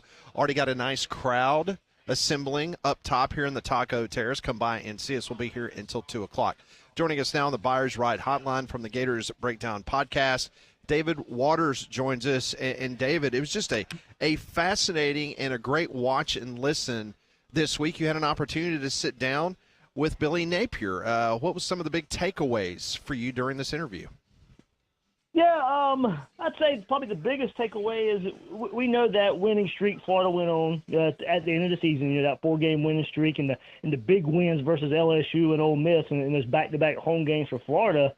And it's kind of taken what Florida learned from that winning streak and what it takes to win games, what it takes to win meaningful big games, and applying that to this offseason, applying that to getting off to a better start in 2025 than a better start you got off to in 2024. So Billy Napier saying, look, every year is different, but, we need to take what we learned last year in learning how to win and apply it to this year. So certainly hitting with more aggressive. And another takeaway was, hey, look, Florida's getting looked at in a little bit better light than they have been under Billy Napier's tenure going into 2025. So, how did the players kind of keeping that head down mentality and, really not really resting on their laurels from last season, but using the end of 2024 to catapult to a bigger 2025. Not that you would ever get an admission, David, from Billy Napier or from Florida Athletic Director Scott Strickland, but how shaky was the ground for Billy Napier concerning his season and what that schedule looked like and the early start?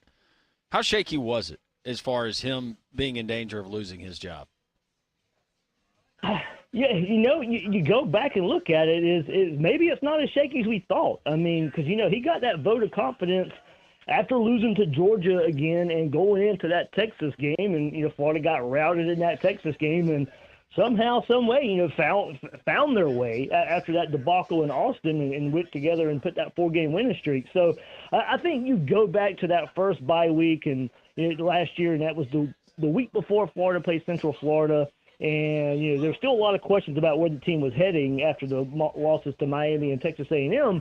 And UCF was coming into the Swamp. That was a game you couldn't lose, and Florida played better. But, lo and behold, they go to Knoxville and lose a game they probably should have won. And I think that turned some heads in playing a pretty good Tennessee team down to the wire. That game goes into overtime.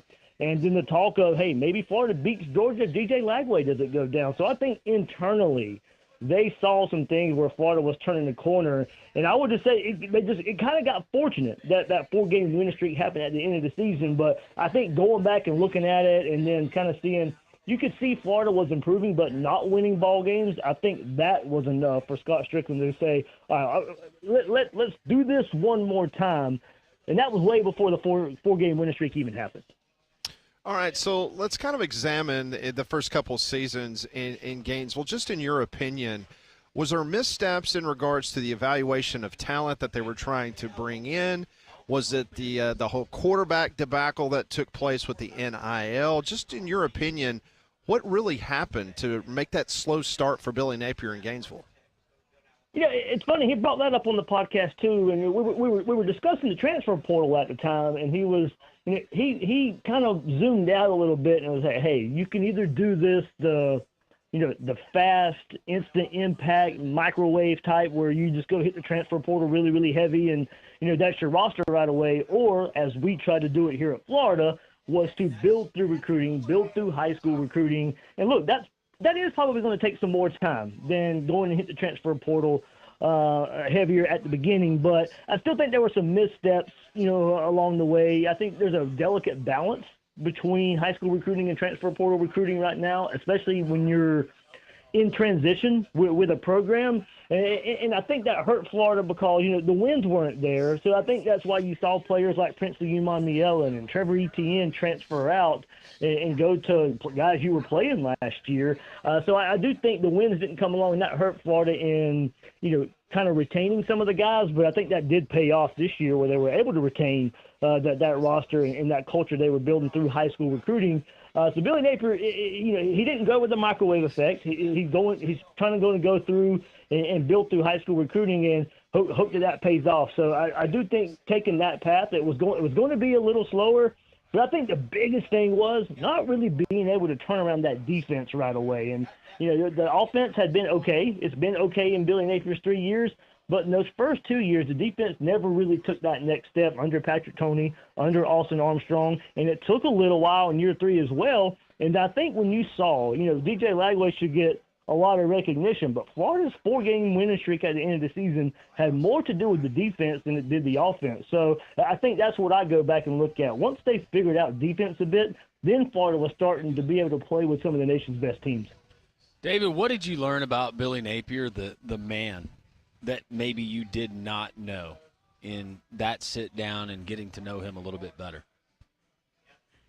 I don't really know if I learned anything new. I've been around Coach Napier in various settings. Obviously, it's the first time I've had him on the podcast since he's been head coach. But in being around him in some events and some happenings and talking to other people that are closer to the program and close to him, I got what I expected from Billy Napier, and he's got his ways, and he's going to live in those ways. And I think there's a lot of good in that. You get your answers in trying it your way, and you're going to live and die by your way. And I think he's really got a conviction in what he's doing at Florida, whether it's going to work or not. He believes he's doing it his way, and his way is the way he wants to move forward with it. So I think that maybe it was one of my biggest takeaways is even further cementing that he is really entrenched in his conviction of how he is building the University of Florida. Yeah, and that's kind of where I was going, because he does strike me as the type of personality where he is unwavering. He believes what he believes. He knows what has gotten him to this point, and if he dies on that hill, he dies on that hill, so be it. So it sounds like you have kind of the same takeaway of Billy Napier.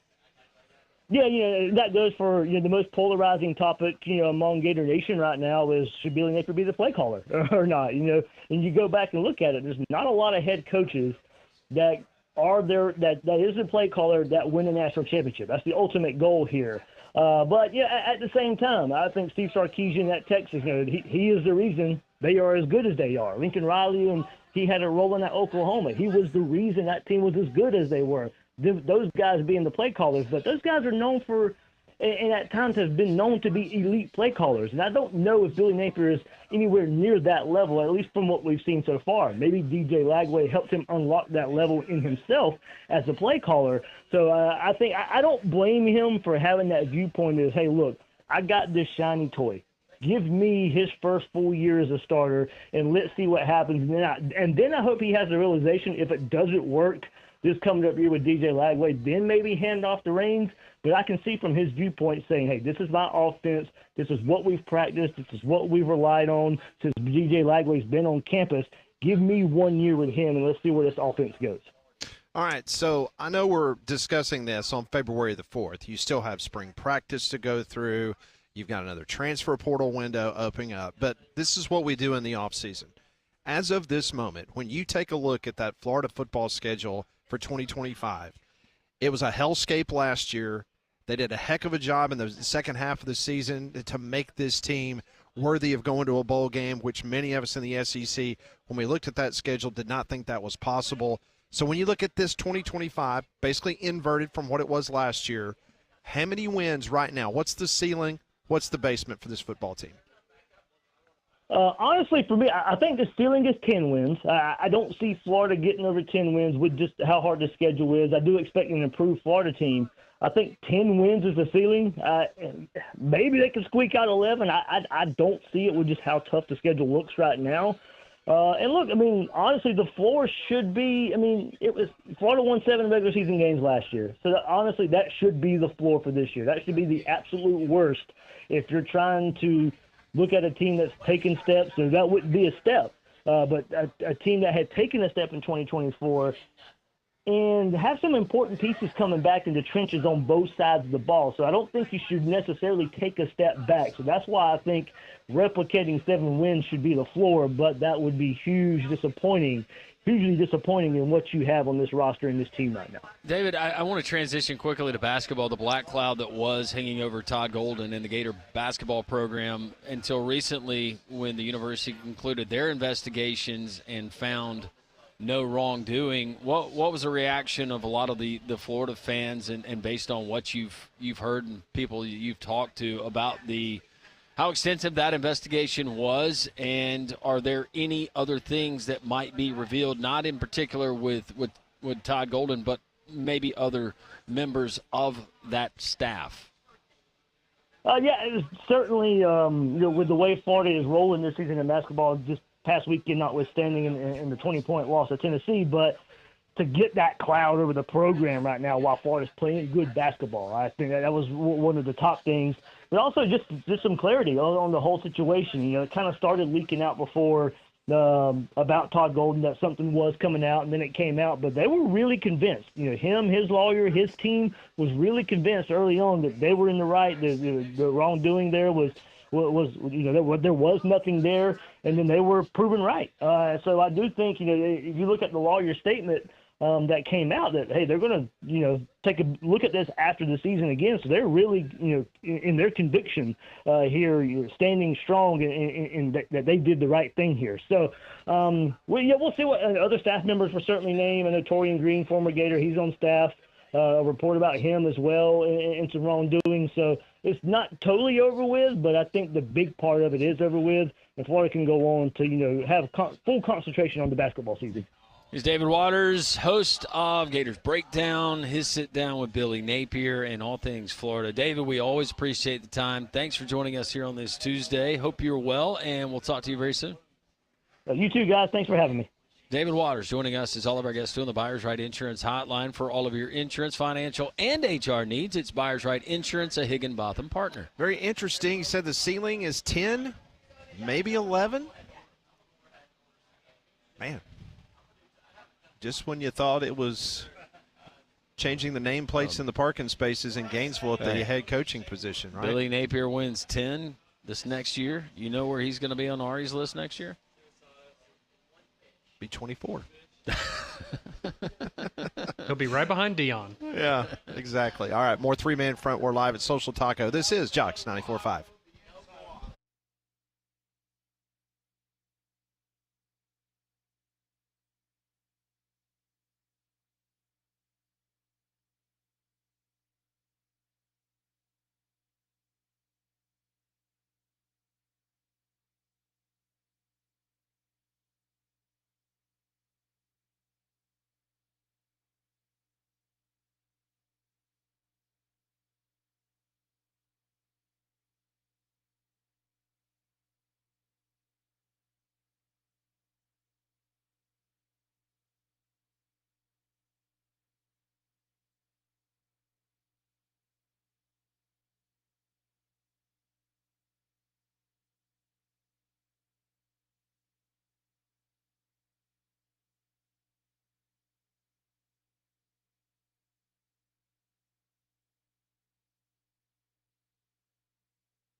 11:48 live at Social Taco here in the square in Homewood. Landrum, Pat. We got, of course, the mayor of the Taco Terrace, Don. Gringo is here, First Lady BB, and so many others. You can join us. We broadcast until 2 o'clock. The Mix and Match Tacos. We got an order of these chicken feathers that are on the way. That is Pat's go-to. A little bit early today. Typically 12:17 p.m. Central Standard Time is when they are delivered, but I wanted to eat some too. So that's they're all going about to bring you. us an order, and it's the pulled chicken, lightly breaded, deep fried. You have the mojito salsa and also the it's like a cilantro. It's really good. It's a ranch that comes with it. Mm-hmm. Pat does not go with the dipping sauces, I don't. but they're really, really good. All right, so let's go over this schedule quickly. Yeah. Win or loss. Long Island Sharks. Is this Florida? Mm-hmm. Long Island Sharks. That's correct. I will give them a win. Sharks versus Gators. Gators beat the Sharks. Long Island Sharks. Mm-hmm. Had no idea. South Okay. Florida Bulls. South Florida, I will give Florida a win. That's in Florida. Okay. I mean, that is Yes. at Florida. Sorry. Yes, it is in But Florida. it is in Florida. It is in and Florida. did you know that University of South Florida is a AAU institution? I did know that. One of the 69 that's recognized nationally? I did know that. I did. Okay. Huh. At Can't stump the band LSU. here. At LSU? You got them at 2-0 so far. You know what? I will go ahead and say Tiger Stadium, hold serve, 2-1. 2-1. At Miami At Miami? against Carson Beck. That is payback. So 2-2. No, Oh, they win. they win the game. Okay. All right, so they're 3-1. Texas at home against Arch Manning. It's going to be a good game. It'll come down to the fourth quarter, but I'll say Do it. Texas Call it right ekes. now, Landrum. Texas ekes one. 3-2. 3-2. At Texas A&M. All right, 3-3. They're trying to find wins moving forward. All right, Mississippi State. At home. 4-3. Okay, 4-3. Georgia in Jacksonville. 4-4. At Kentucky. 5-4. At Ole Miss. 6-4.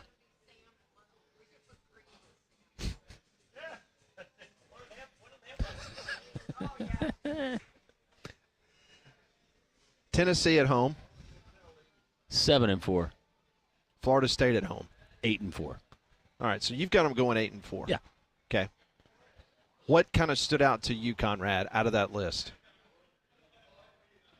that you disagreed with Landrum, besides the Ole Miss game? Obviously that one. Don't suck up. No, I'm right there with you, Landrum. It's the same thing as this year, right? Like we looked at it on paper, and I didn't see. It's just 8 hard to try to wins. find enough wins there. That's the thing. It's Is such a tough schedule. It is, but I think that we're guilty, Conrad, and you weigh in. I think we're so guilty about what we think we're going to get based on how this. I think we're weighing too much of last year with all of these teams. I mean, Florida could be just absolutely dreadful. Well, I was about to say we're trying to project how Florida, like Texas, for instance, like we're assuming that they're going to be just as good, if not even maybe a little better with Arch Manning, right? But who's to say that's a guarantee? Same thing with like a Texas A&M, right? Like, are we going to get the A&M that we saw later in the season that kind of started to collapse a little bit? Or are we going to get the A&M from the middle part of the season when we thought they were potentially going to Atlanta to play for an SEC title and we're going to be guaranteed to make the college football playoff? So it's tough. Like, I love Lagway. I think he has a very, very bright future, but Ole Miss without SEC's Jackson hard. Dart. And I saw what Ole Miss had with their roster, so you can't really fault me, Pat, even though it's your team. My team. See, but now when you got to go on the Florida road winning this that year. game. They're not going to be intimidated. All right, so basically, That little 30,000 seat stadium they have in Oxford. all right, so like by a quick look over, and the roster is going to change, but a quick look over at 8-4, it could be a fluctuation, right? Where if the wheels kind of fall off, they might be 6, maybe, or high end, like he said, maybe a 10. I was about to say the ball bounces your way in a certain game, and maybe you find yourself at 9 wins. But I mean, even if you go 8-4, and let's say you win your bowl game, you finish with 9 wins. I would say that would be an excellent year for Billy Napier in Florida. I know expectations may be higher, fans want more than that, but I think that would be a very successful year for Billy Napier, in my opinion. 8-4 regular season with a bowl win to get to 9. Yeah, I think 10 was obviously everything's got to go right, and we're going to be wrong about a lot of teams. Sure, if Florida wins 10 games. Sure, but who thought South Carolina was going to win 9 this year? Hey, we thought Florida might win 3 games this past year, legitimately. Yeah, 3 or 4. And it also proves how he has been able to withstand the pressures and the so-called hot seat talk, and he has been able to right the ship, it seems, at Florida, when many of us would have already had them making a change midseason at Florida, and that just has not happened. So that's kudos to Billy Napier, and for him to be able to keep Lagway, and if you can keep him upright, I'm telling you, that Georgia game would have looked completely different if Lagway would have stayed in the game. I'm not saying that they would have pulled the upset.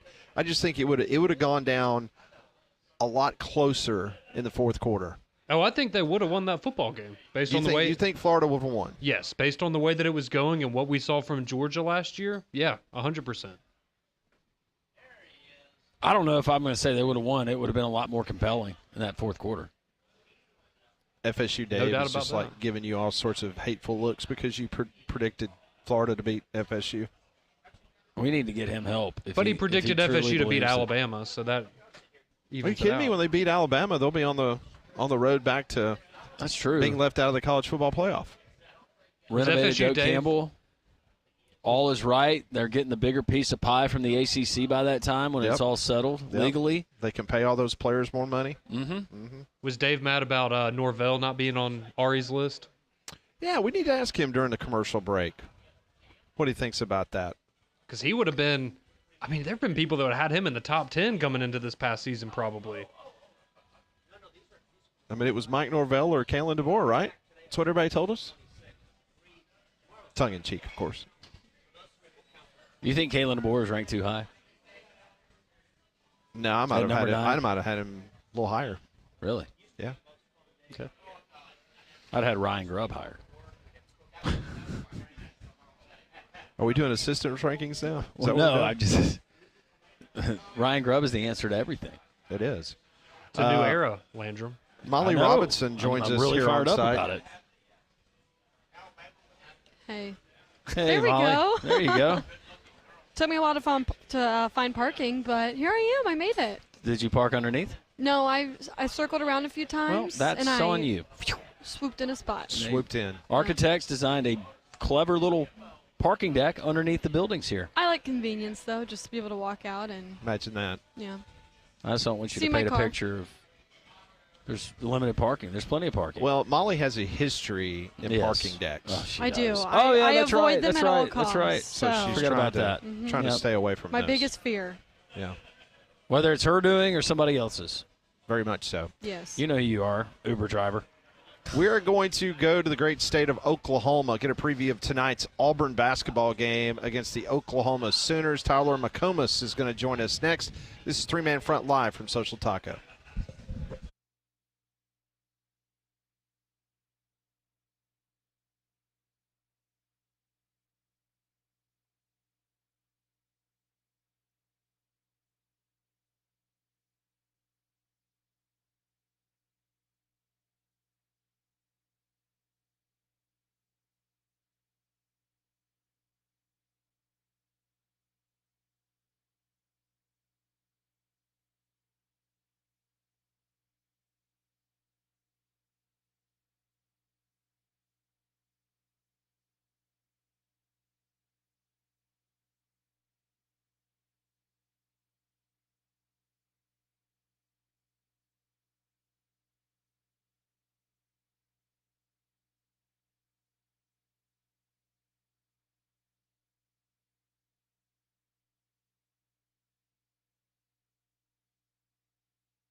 Welcome back. It's 12 noon. We're live at Social Taco here on this Taco Tuesday. Come by and see us. We'll be here until 2 o'clock. Take you up to the Paul Feinbaum Show. A lot we discussed in the first 2 hours of the show, including UAB's big win last night against North Texas, 64-61. They now take over second place in the American Athletic Conference. We're about to be joined by Tyler McComas out in the wonderful city of Oklahoma City and talk about Oklahoma taking on the number 1 ranked team, the Auburn Tigers, down on the Plains. And joining us on the Buyers Ride Hotline from the Ref, outstanding sports talk show in the state of Oklahoma, Tyler joins us here on Three Man Front. Tyler, I hope you're doing well on this Tuesday. I am, Pat, but I'm nervous. I didn't know I was coming on a top 8 sports radio show in the country. This is a big deal. Congratulations to you guys. Nice job. Well, Tyler, thank you. Thank you very much. And you know what? If Alabama and Auburn would have had a better football season, I think we might have cracked the top 5. I'm just saying. But, but we are appreciative, and thank you very much, Tyler. We appreciate that very much. So let's start talking about basketball. Obviously, we'll talk about Brent Venables and this Oklahoma football team, but for all the naysayers seeing what Texas and Oklahoma, when they first came into the conference this year in basketball, got out to a slow start, losers of their first 4 in conference play, but Oklahoma has righted the ship, winners of 3 of their last 4. I know they're kind of running into a buzzsaw tonight, but how are the Oklahoma faithful basketball-wise? How are they feeling right now about this program? I would say a little bit more optimistic after Saturday when they beat a good Vanderbilt team by 30, a Vanderbilt team in the top 25, beat them by 30, and they're coming off their best 15, 20-minute stretch of the entire season. You just don't see a whole lot of games in this conference decided by 30 points. There's just too many good teams in this league to see 30-point games. So I think that there's a little bit more optimism. But basketball right now, it's just I think people have grown tired of kind of the same act, which has been be very good in the non-conference like they were against this year, but then get into conference play and really struggle. I mean, OU is definitely – they're kind of the definition of a bubble team right now. I don't think that there's a lot of expectations that OU is going to go into Auburn tonight and win this game or be very competitive, but I think just overall very frustrated. Not necessarily about how this season has gone thus far, but the fact that it's been way too long since they've made the NCAA tournament. Porter Moser has failed to make the tournament since he's got here. This is year 4. He's failed to beat Texas in basketball since he's gotten here as well. So if he doesn't make the tournament this year, I think that you're going to be talking about a guy who took Loyola, Chicago, all the way to the Final Four. I think Oklahoma could be looking for a new basketball coach at the end of the season if they don't make the NCAA tournament this year. Tyler, for Auburn fans that are just now dialing in to the Tigers' opponent tonight at Neville Arena with the 8 o'clock tip, Vegas has Auburn right now currently favored as a 17.5-point favorite. Something's got to give. What have been the deficiencies of this Oklahoma basketball team? In the paint, rebounding. I'll just read some stats for you guys. They are 15th in the SEC in rebounding margin. They're last in block shots. They're last in offensive rebounds. They're 15th in defensive rebounds per game. And there's a lot of those stats that I just mentioned where Auburn is really good. I think Auburn is actually first in the conference in block shots. So OU has good guard play. They've got a kid, Jeremiah Fears, true freshman who should be a senior in high school, that he's been kind of up and down in SEC play. But you look at mock drafts, and you're going to find him in the top 15, maybe even top 10 for this upcoming NBA draft. His play is crucial tonight and in every single SEC game. But the real deficiency has been they just don't have the bigs down low, guys. They don't have the bigs that can score. They don't have the bigs that can rebound. You saw a game last week against Texas A&M where they just got worked over down low on the boards. So that's been an issue, and it's probably going to be an issue tonight against a very, very good Auburn team that we all think can win the national championship this year. But if you're just saying where they struggled the most, well, I just read off those numbers. They're not very flattering at all. In regards to the expectations coming into their first season in the SEC, now I know their win-loss record in conference play is not where most Oklahoma fans would like to see it. But as of this morning, Joe Lunardi has Oklahoma punching the ticket to the big dance. What were the expectations for this basketball team this season? just make the NCAA tournament for the first time in a few years. You know, if you're able to win a tournament game, that's great. If you're able to win a couple of games, well, that would exceed all expectations that everyone has. Just make the NCAA tournament for the first time in Porter Moser's tenure here at Oklahoma, because everyone likes him. He's a highly energetic guy. He's easy to like. I mean, a lot of people want this to work out. It's just you can't go 4 consecutive years and not be one of 68 and I think keep your job around here. So I think it's to make the NCAA tournament. And you're right, Pat, like they've got a chance to do that, but they are entering by far and away their toughest week of the season, going to Auburn, playing Tennessee at home. So they're in today, but there's some really tough games coming up this month. I think they'll play only one game where a team entering the month wasn't ranked, and that's LSU at home. So this, I think, in a lot of ways is going to be the determining month. As a team that's on the bubble right now, the determining month is if they make the tournament or not. You know, and with the expectations that OU fans, I'm guessing, had in football with the SEC being the SEC, that's one thing. But in basketball, coming from a very good conference in the Big 12, but first year in the SEC, you get this SEC. What has been the reaction from a lot of the people that you mingle with, that you talk to on a daily basis, as far as the strength of the SEC compared to what you had in the Big 12? Yeah, I don't think anybody expected this. And I don't know if you guys expected this either. No. But the talk last year was, well, the Big 12 is really good. The SEC is making strides. Look what Alabama's doing right now. Look what Auburn's been doing here recently. I mean, there's some teams that maybe traditionally haven't been good basketball programs that look like they're having some of their best teams in program history right now. So I think it's been a surprise, just the overall depth of the league. Like, it's not shocking to anybody that Kentucky's got a good team this year, or that Florida has a good team this year, or even that Alabama and Auburn have good teams this year because they've been very good recently. But Mississippi State is a very good basketball team this year. Texas A&M has a really good squad. I mean, there's some Georgia.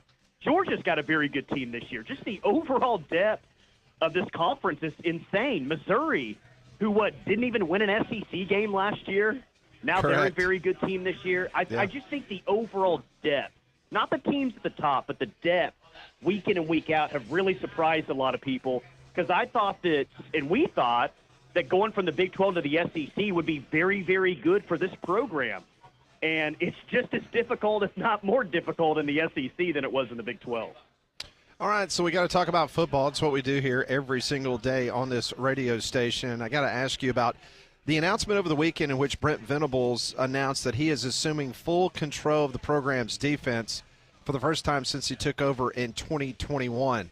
Is this a good move, in your opinion, by Brent Venables, or should he look outside and bring somebody else in? Well, they did try. The whole Jim Knowles saga situation, Jim Knowles reached out to Oklahoma kind of, throughout the bowl season. Zach Alley left Oklahoma to go to West Virginia. He's the defensive coordinator now. He's back there with Rich Rod in Morgantown. But Jim Knowles, while he was at Penn State, reached out to Brent Venables in Oklahoma. Now, you might say, well, that doesn't make any sense. Why would a guy who won a national championship this year reach out to Oklahoma, where their coach is on the hot seat going into this year? Well, Jim Knowles has lived in Oklahoma before. He was a DC at Oklahoma State before he got to Columbus, and he just got engaged a couple of months ago as well. And his fiance lives in Oklahoma, and there was kind of the initial thought of, well, I'll move back to Oklahoma with my fiance and be the defensive coordinator at Oklahoma. And it got very serious, guys. There was a point where I thought OU was going to hire Jim Knowles and pay him right around $3 million a year. He eventually signs with Penn State. I believe they are going to pay him $3.2 a year. He grew up in North Philly, so he's kind of going back home in a lot of ways. But to answer your question, Jim Knowles was option number one. And Jim Knowles was option number one, not even necessarily because he's a better or more accomplished defensive coordinator or play caller, but what that move would have allowed is Brent Venables to focus solely on being a head coach. He didn't have to call the defense. He didn't have to run the defense. This would be Brent Venables just kind of really trying to hone in on being a head coach and maybe correct some of those game management issues that we've been complaining about for the past few years. I don't think it's a bad thing if Brent Venables is calling a defense. I don't. And I think that OU is set up once again to have a good defense this year. The only concern or question that I think that we have around here is, well, that means the defense will be fine. Like, he's incredibly accomplished. Look at his track record, Clemson, Oklahoma, everywhere he's been. But does this take away his ability to be a very, very good head coach, which is what OU is going to need in 2025 if they're going to get over the hump? What about on the offensive side of the ball? We know that there were deficiencies there because of injuries, and Oklahoma just plagued by injuries last season, especially at the wide receiver position. But with a new mind coming in to run the offense, you got new guys on that side of the ball. Is this as easy as a turnkey for Oklahoma in 2025 as far as offensive production and scoring football points?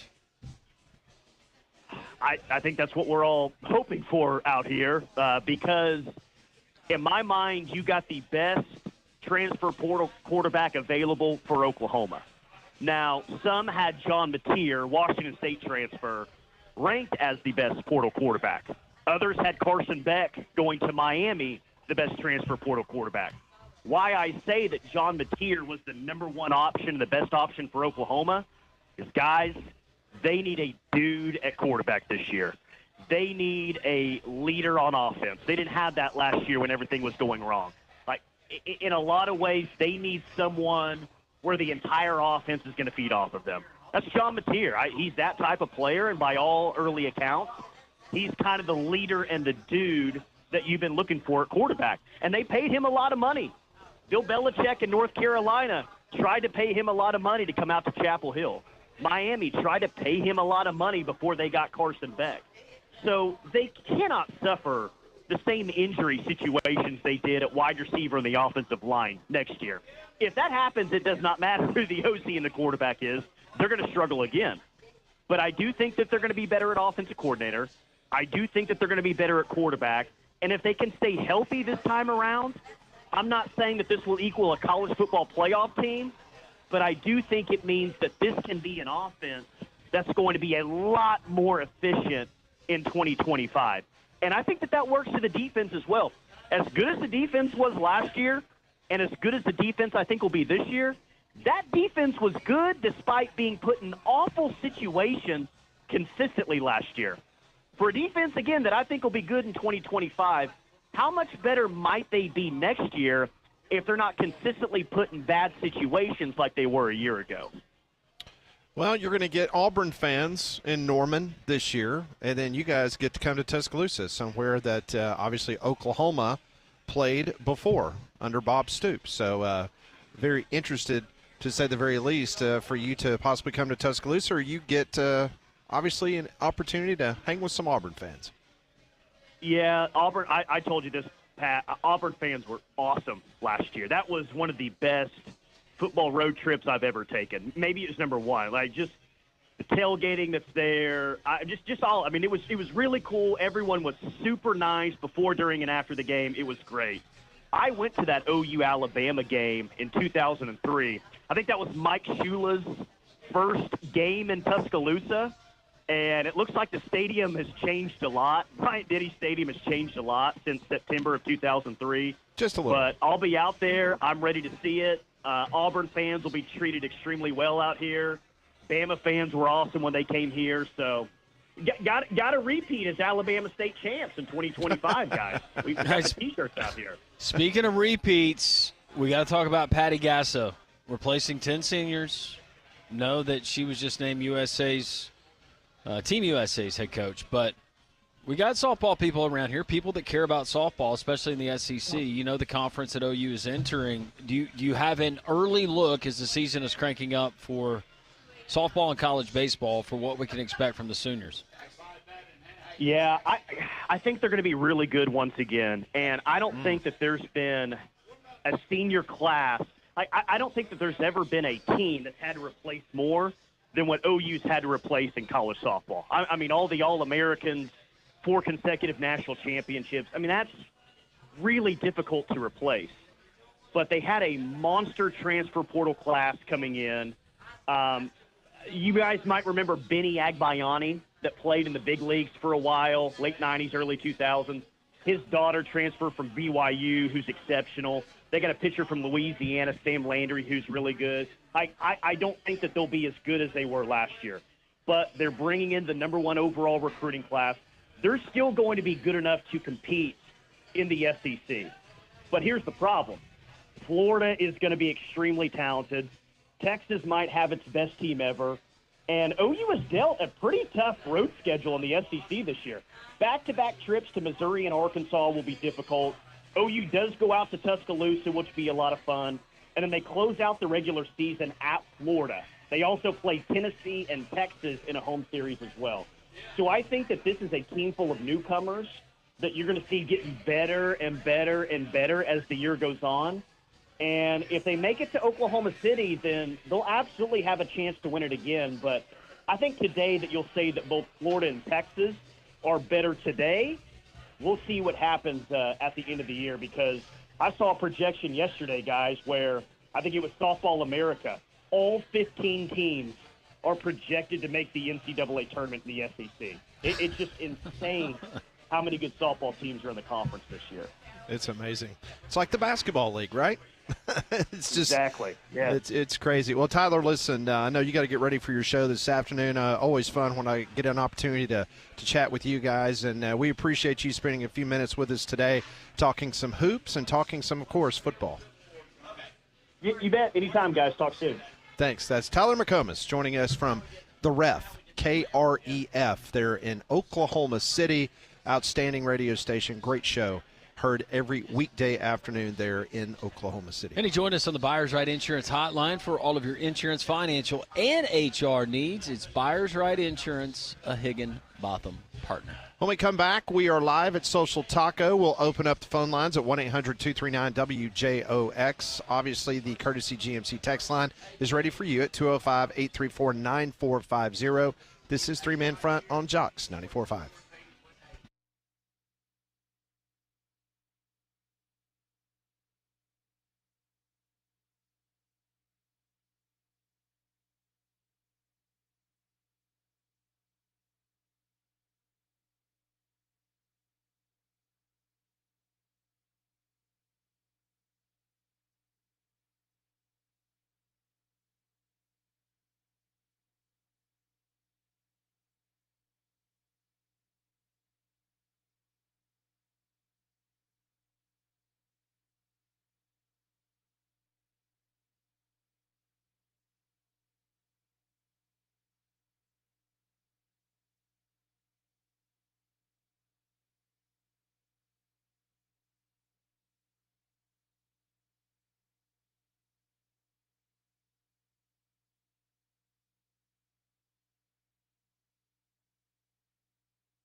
Some great conversations today. If you missed any of our interviews, Mike Griffith, David Waters, Tyler McComas, you just heard from Oklahoma City Radio. You can download the Three Man Front podcast.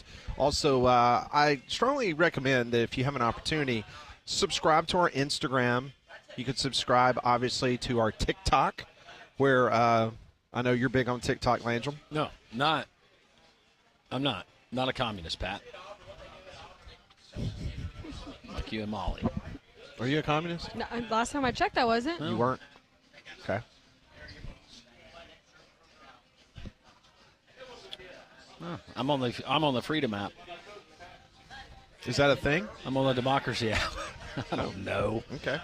Hey, so if they're going to make money off of TikTok, make it. Are they making money off of TikTok? Do we have revenue coming in? I believe they probably are, because I don't think they would have it running if it wasn't I'm profitable. talking about the United States government. Oh, I don't know. I'm not talking about the creators of TikTok. Hey, speaking about the U.S. government, I read where President Donald Trump is going to be at the Super Bowl. So if you thought security was going to be tight and tough to get around New Orleans, just got a little bit more difficult. They get all that settled yesterday. Will there be Molson Ice served at the Super Bowl? I don't know. Canadian bacon. There's been a 30-day pause. So if you like Canadian bacon on your pizza, you got another 30 days to kind of I bet there's some good old boy here in the States that knows how to do Canadian bacon. I think so, too. Probably Also a lot known of as people ham. there people in northern Minnesota. Conrad, probably don't know dumb how it to do down. It's Canadian bacon. It's not ham. As a kid, everyone loves bacon, right? Just about. But I thought it was some sort of special, unique kind of bacon. I was very disappointed to find out it's just ham. It's just bacon? We'd love to hear from you on the Courtesy GMC text line. That number is 205-834-9450. The texts that are coming in, going back to Ari Wasserman's list of 25 of the best college football coaches, his rankings, Steve Sarkisian is better than Deion Sanders. Yes. Yeah, he's ranked higher on the list. They have both won the same number of, I guess Sark won one last year, right? I was going to say conference championships, but Steve is still searching for his first SEC championship. Okay, that's fine. Not debating that. If we're going to, again, what basis are we going off of with his rankings? He couldn't really tell us.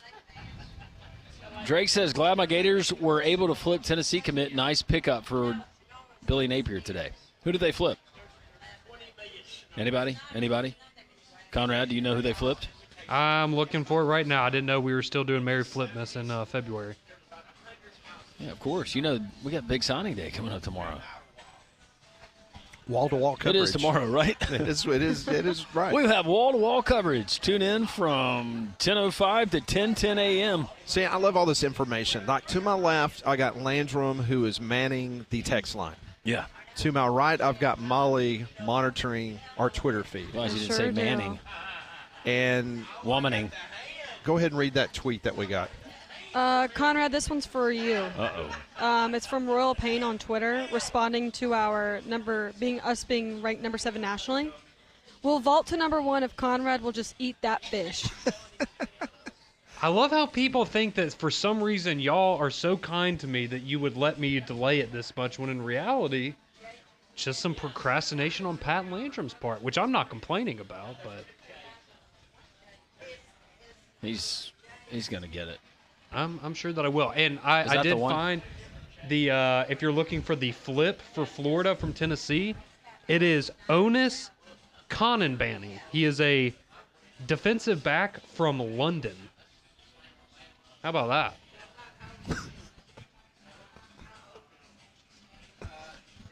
Was that Otis Conanbannon? That's right. That's the Have you seen his huddle? I have not seen his huddle, but he is from the UK, so that's not something we see very often.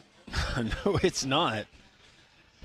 This text reads, about UAB basketball in Alabama in the 80s with Gene, Sonny, and Wimp and all those great players. It was a lot of fun. Yes, it was.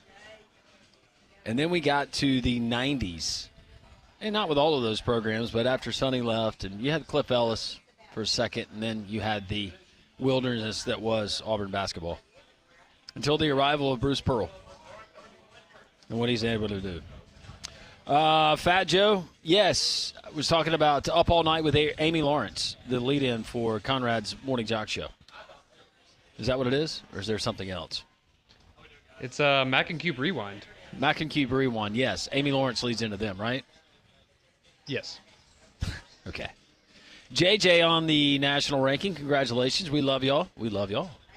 And appreciate what you bring every day. Your show is the only one that I can't miss, and I listen to it every day. Thank you so much, JJ. We appreciate it, man.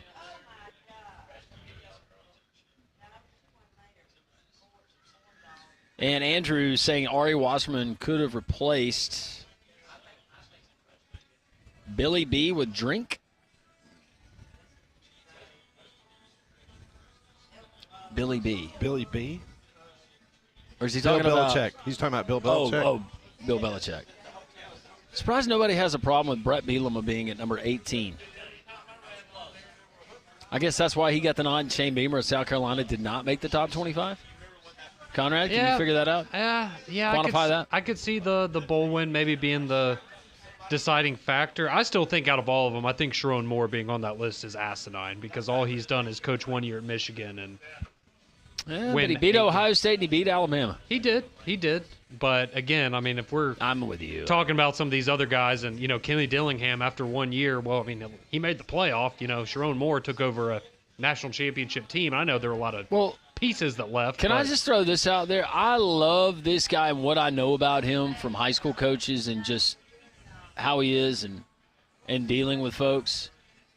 I have nothing against him. But why are we not asking the question, why is Mario Cristobal at number 11? That's an excellent point. Yeah, he's over Brian Kelly and because he had Kiffin? Cam Ward because he fell short of making a college football playoff? Why do we have Mario Cristobal at number 11? I don't. We don't. Ari Wasserman. Why is he ahead of some of these other guys? I think you can make an argument Cristobal's and I'm not saying he's a bad coach, but you could probably make an argument he's the most overrated head coach in college football. Okay, so what we're going to do is when we come back, we're going to give our kind of a makeshift list of the coaches that were omitted, the biggest omissions off this top 25 list. Because Molly keeps poking me here, telling me that's Matt Rule. I saw Matt, and then it's Matt Campbell. Hey, keep doubting us. We'll remember that. Yeah, we will. What are you going to do, cancel your spring game? Already canceled. We're ahead of you. Oh, there you go. Yeah, that's exactly right. We're going to take all of volleyball's NIL money. Yeah. So you girls like that. Man. There's a conversation going on over there. Huh? Oh, I don't know. Let's listen in. We shall. More three-man front. Chalks 94.5.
It is 12:32, Jocks 94.5. We've had all sorts of great conversation this morning. Appreciate you tuning us in. Come by and see us. A lot of folks still coming up here to the Taco Terrace, Molly. Yeah, it's getting pretty crowded. Enjoying some chicken feathers and some chips and salsa and some other wonderful delicacies right here at Social Taco. So come on by and see us. We've been talking about this Ari Wasserman on 3 list. If you're just now tuning us in, he put out a list this morning. And Conrad, you want to go over the top 10 quickly on Ari Wasserman from On3's top 10 college football coaches as of right now? Yeah, so no surprise at number 1. I think we would all agree Kirby Smart at Georgia. No problem there. Yep. Number 2, Ryan Day at Ohio State, fresh off the national championship. Number 3, Dan Lanning at Oregon. Number 4, Steve Sarkisian at Texas. Number 5, Marcus Freeman at Notre Dame. Number 6, Dabo Swinney at Clemson. Number 7, Deion Sanders at Colorado. Number 8, Kyle Whittingham at Utah. Number 9, Kalen DeBoer at Alabama. And rounding out the top 10, we have Josh Heupel at Tennessee. At 11, we have Mario Cristobal. 12, Big Ten, Kirk Cignetti. Are you required, because you're a Big Ten graduate, to say that before every coach? Well, no, I was just going to say, 11, Windiana. Okay. 13, we get Kenny Dillingham. 14, Lance Leipold.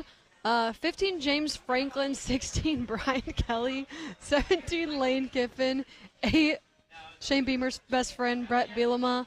19, Sharon Moore. And 20, Kirk Ferentz. And rounding out the top 25, Bill Belichick makes his first college football coaching list at number 21. Lincoln Riley, 22. Brent Venables, 23.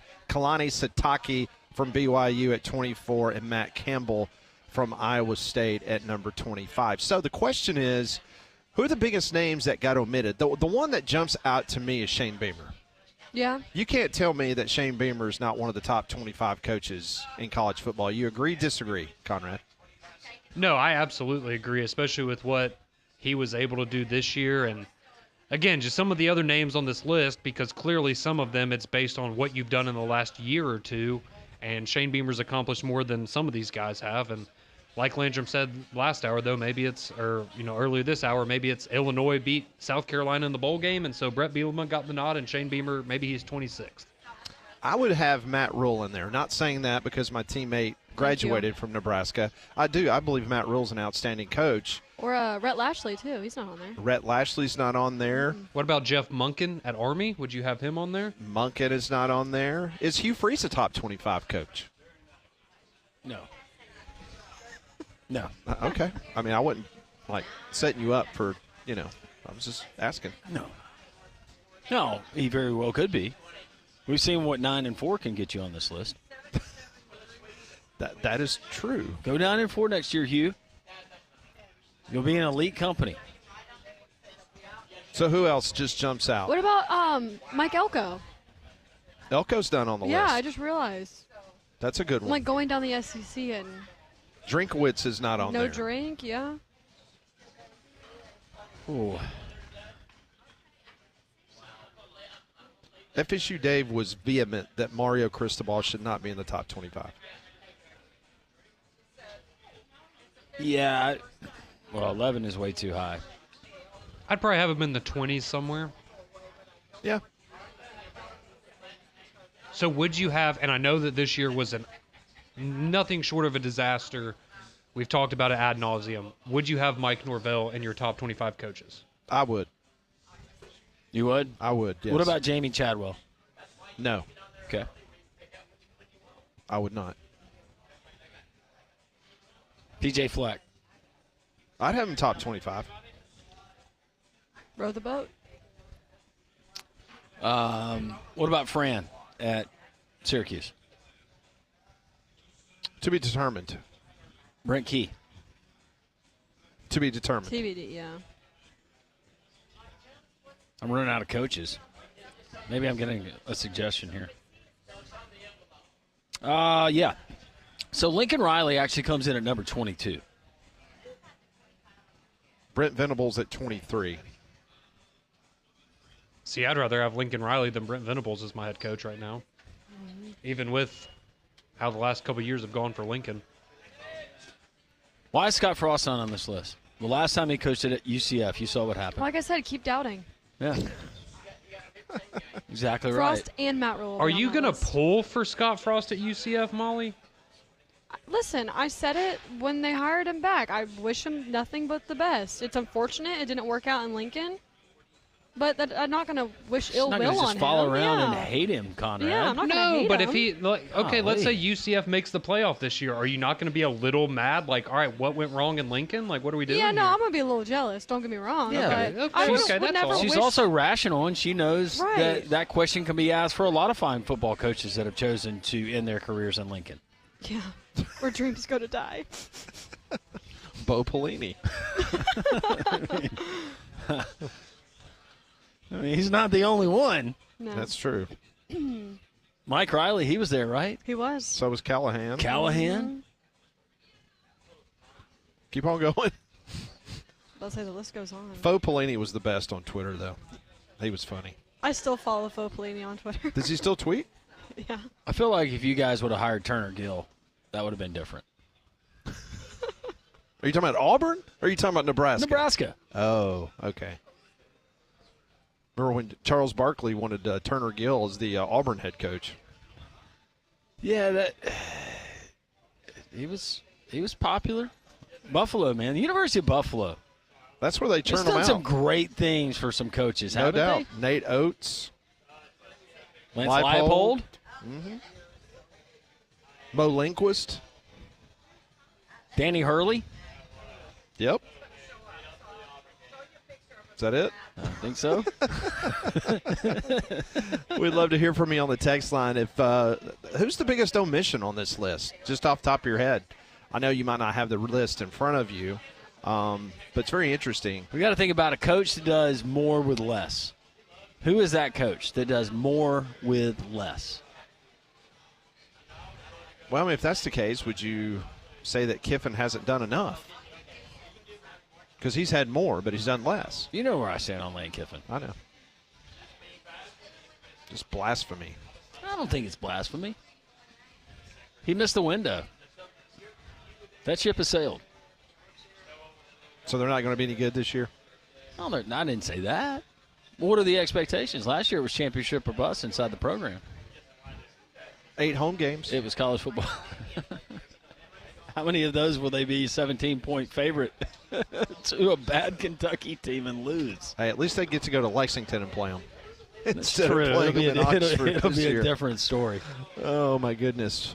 1-800-239-WJOX. That's the phone number. Our courtesy GMC text line, 205-834-9450. Having a lot of fun here at Social Taco. Come on by and see us. We're here until 2 o'clock. Next hour, we'll do some Pat Ponders. Continue to take your calls and text and tweets. This is Three Man Front, Jocks 94.5.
94.5, we're live at Social Taco. Come on by and see us. We'll be here until 2 o'clock. Man, the chicken feather's almost completely taken care of. Yeah. So is the chips and salsa. I destroyed them today, man. Man, I you was were craving them. You were hungry. They were good. Molly was too. Yeah. Oh, blaming Molly. Always blaming blaming her. me. No, Remember when you blamed me on the chips? Yeah. Well, it was you totally ate all the chips. No, that I day. remember that. That hurt. You came in. Oh, I remember that. Order your own chicken. He talks feathers. about that a lot. I know he does. Hurts my feelings. I'm not trying to be selfish, but golly, so the rest of us are hungry too. Well, Big Whiskey's is the place for great food of all varieties with a full menu ranging from apps, salads, burgers to steaks. Their bar features unique cocktails, over 120 whiskeys, including whiskey on tap, and plenty of screens to catch all the games. They also offer different food and drink specials for each day of the week. They have happy hour, and the kitchen is open late every night. So go check them out in the Stadium Trace Village off Highway 150 near the Hoover Met. So the Big 12 football schedule, came out this morning at 10 o'clock. It was on ESPNU, FS2, True TV, and streamed on Max and ESPN+.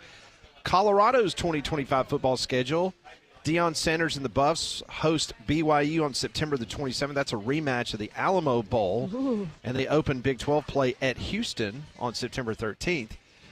Also, Arizona State's at Baylor at September 20th. Oklahoma State at Texas Tech, October the 25th. And how about Rich Rodriguez and his Mountaineers at Orlando at the Bounce House playing Scott Frost and UCF on October the 18th. Take me home, country road. So I just mentioned Oklahoma State at Texas Tech. We actually had a text message from somebody asking us about Gundy. Yeah, Or if David Gundy- Hoover said there was no Mike Gundy. Yeah, Gundy was not on the list. On Ari Wasserman's waste of time, top 25 college coaches. Is that what it's officially called? I don't know Ari. I applaud him for actually putting it out there. Not that it means a hill of beans. But no, there's several omissions, and there have been some coaches that have been propped up for whatever reason. I do appreciate the fact that Ari at the beginning and Conrad read kind of a disclaimer before he put the list out and said that it is subjective, which all coaches' lists are. But that basically there was no formula. It was kind of like, it's kind of the way I He feel. listed all the Most criteria lists are. you might consider, but then didn't share which ones he did consider. Right. Oh, so basically he was the college football playoff committee this year. Yeah, it was, well, do you value championships? Do you value recent success or body of work? Who knows? All right, here's my list, which It's all subjective. Exactly. Well, Kalen DeBoer was 9th on that list that we've been discussing. Hugh Freeze did not make the top 25. The most obvious omissions, according to us on the show, Shane Beamer most definitely should have been in there. Eli Drinkwitz probably should have been considered. I know Mike Norvell, and you said it best, Conrad. Mike Norvell, they just had a nightmare season this last year, but I believe Mike Norvell is one of the 25 best coaches in college football. Now, some people might be yelling at the radio right now, but I firmly believe that. He has a much better track record when DJ Uiagalelei is not on his roster, That which is he will true. not be in 2025. So That is true. I agree with that. But I'm telling you what, the Brett Bielema love in this offseason, I mean, not that anybody in Champaign-Urbana, outside of, probably 100 people that really, really care about diehard Illinois football, but I'm telling you what, I mean, the PR machine, what he was able to do against Shane Beamer, the back and forth he's had on Twitter about Harbaugh, and now he's made the top 20 list of Ari Wasserman's incredible list of top 25 college football coaches. This is Pat, Illinois is already in the CFP for next year. Hey, by the way, who was that was that Andy Staples that came out with his new list? Did I send You mean that to his you? new college football playoff bracket? Yeah. Yes, that was Andy Staples. Oh, there we go. Here we go. Interesting. He's got South Carolina in the college football playoff. He's got Tulane in the college football playoff. BYU in the college football playoff. Illinois in the college football playoff.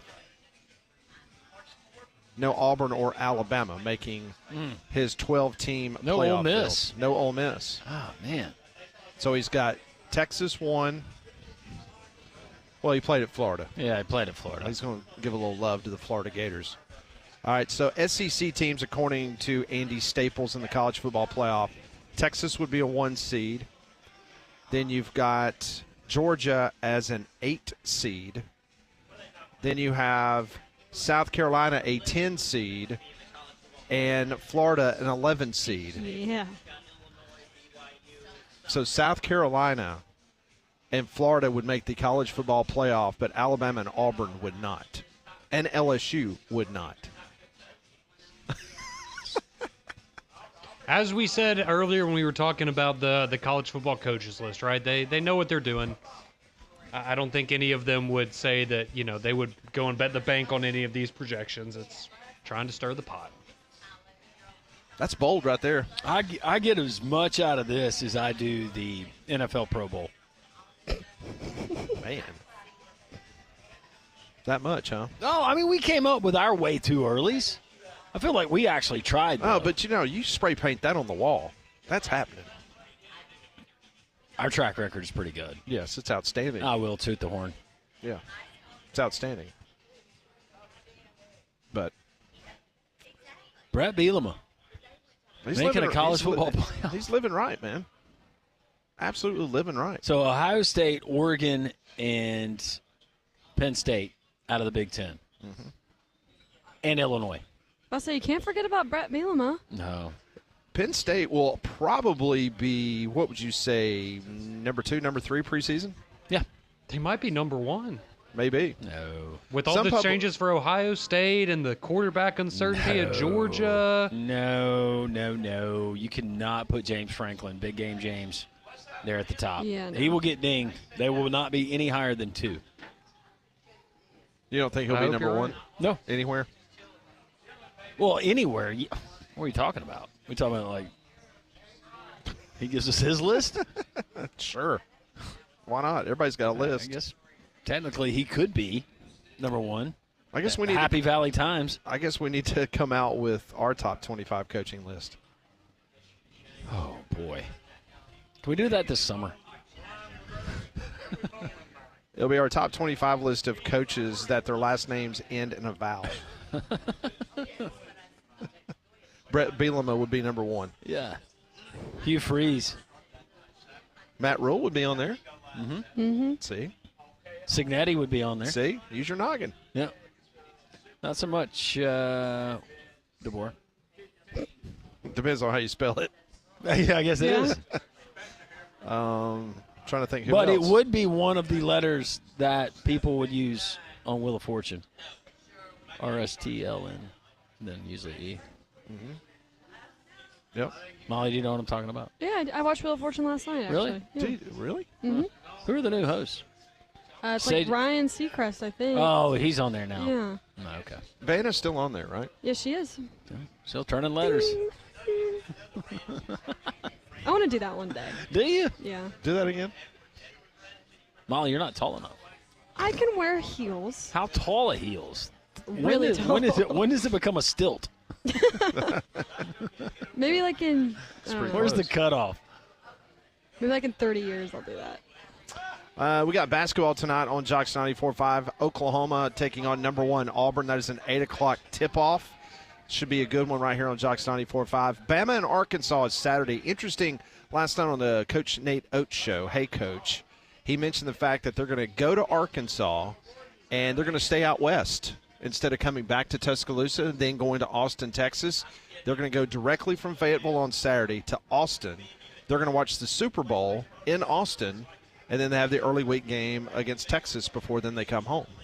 So he says, What a fun week. So he said some of his assistants that have coached in the NBA said that was, something that they would do in the NBA, kind of stay in a location if you're going to end up. I was thinking about that with North Texas and UAB last night. North Texas, they played a game Saturday, right, versus UTSA in San Antonio. But they have a Monday game. Why would you fly to Denton unless it was just quick? Why would you just not take your stuff, go ahead, fly into Birmingham maybe Saturday night, or you spend the night in San Antonio on Saturday night, get here on Sunday, have shoot around, walk around, practices, all that jazz. Seems like that would be easier, but I'm not an AD. Yeah.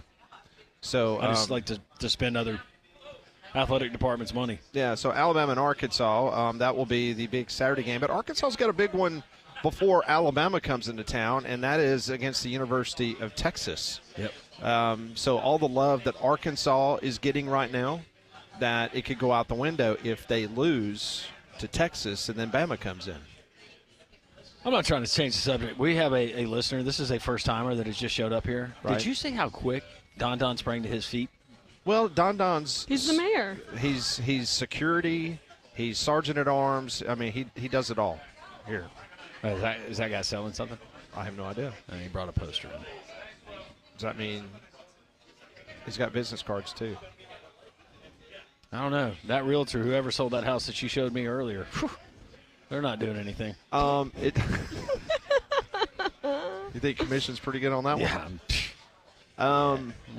We'll check you guys in May. What if he just handed him a summons? Like he just got served. God. You just got served, Don. Ooh. And then we have to ask the question, for what? Oh, that's a whole show in itself right there. They don't serve you if they're going to put you in jail, right? No, serve. You got to show up in court. What was it you were telling how they used to go get the criminals? They round up the criminals with the Super Bowl tickets.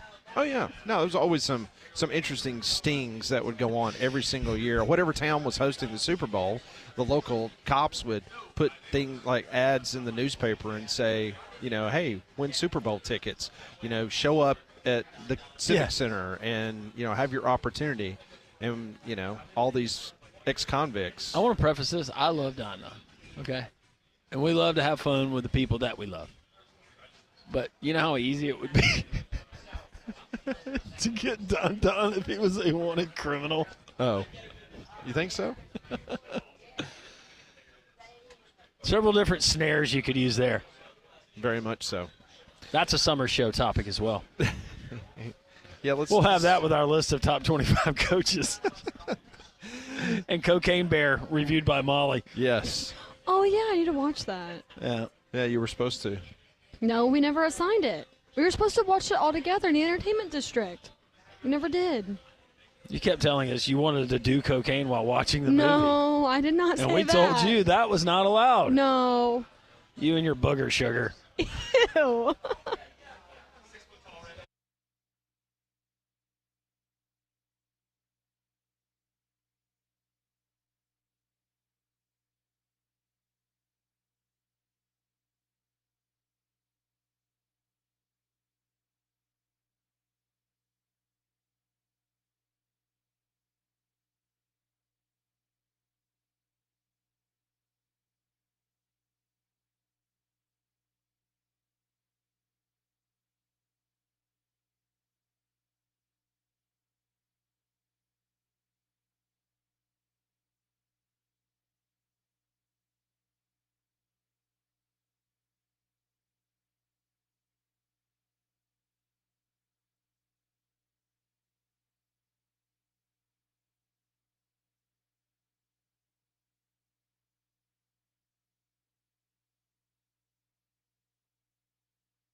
Welcome back in. It is the Taco Terrace. Ain't no party like a Tuesday taco party. Landry Roberts, Pat Smith, Molly Robinson, Conrad Van Order. He is on suspension. He is there at the studio of Jocks 94.5. Hopefully, the program and the training that we put him through, he will rectify some of his transgressions. But we're glad that all of our friends have joined us here at Social Taco in Homewood. We broadcast until 2 o'clock every single day. When you walk through the front door here in the square, you just walk upstairs. You're going to be greeted by some of the finest folks and just a casserole of folks, a medley of folks from different walks of life. And it's really a enjoying time, and it's the highlight of our week, no doubt. It is, and we're happy to be joined now by Brandon Hill. He stopped by here at Social Taco, and, us being friends with a lot of members of the Friends of Rickwood, they keep us apprised at what's going on out at the old ball yard. And Joe DeLeonard told me a couple weeks ago that the World Baseball League was going to be having practices and a lot of activities going on at Rickwood. And so Brandon Hill joins us now to give us the 411 on the World Baseball League and what it's about and what is going on at Rickwood. I'm happy to be here. Thank you for putting me on. I just wanted to drop off a couple of flyers and scoot out of the way. I didn't know how your program schedule worked, so happy to be here. We grab you, and I'm a baseball geek, so and it's just that time, right? Absolutely. Got pitchers and catchers in a couple of weeks. This is fantastic. So for those that may not know about the World Baseball League, tell us about the organization that you would like to discuss and obviously the activities at Rickwood Field. Well, first of all, it's an honor to be in Birmingham around baseball. I mean, people don't know.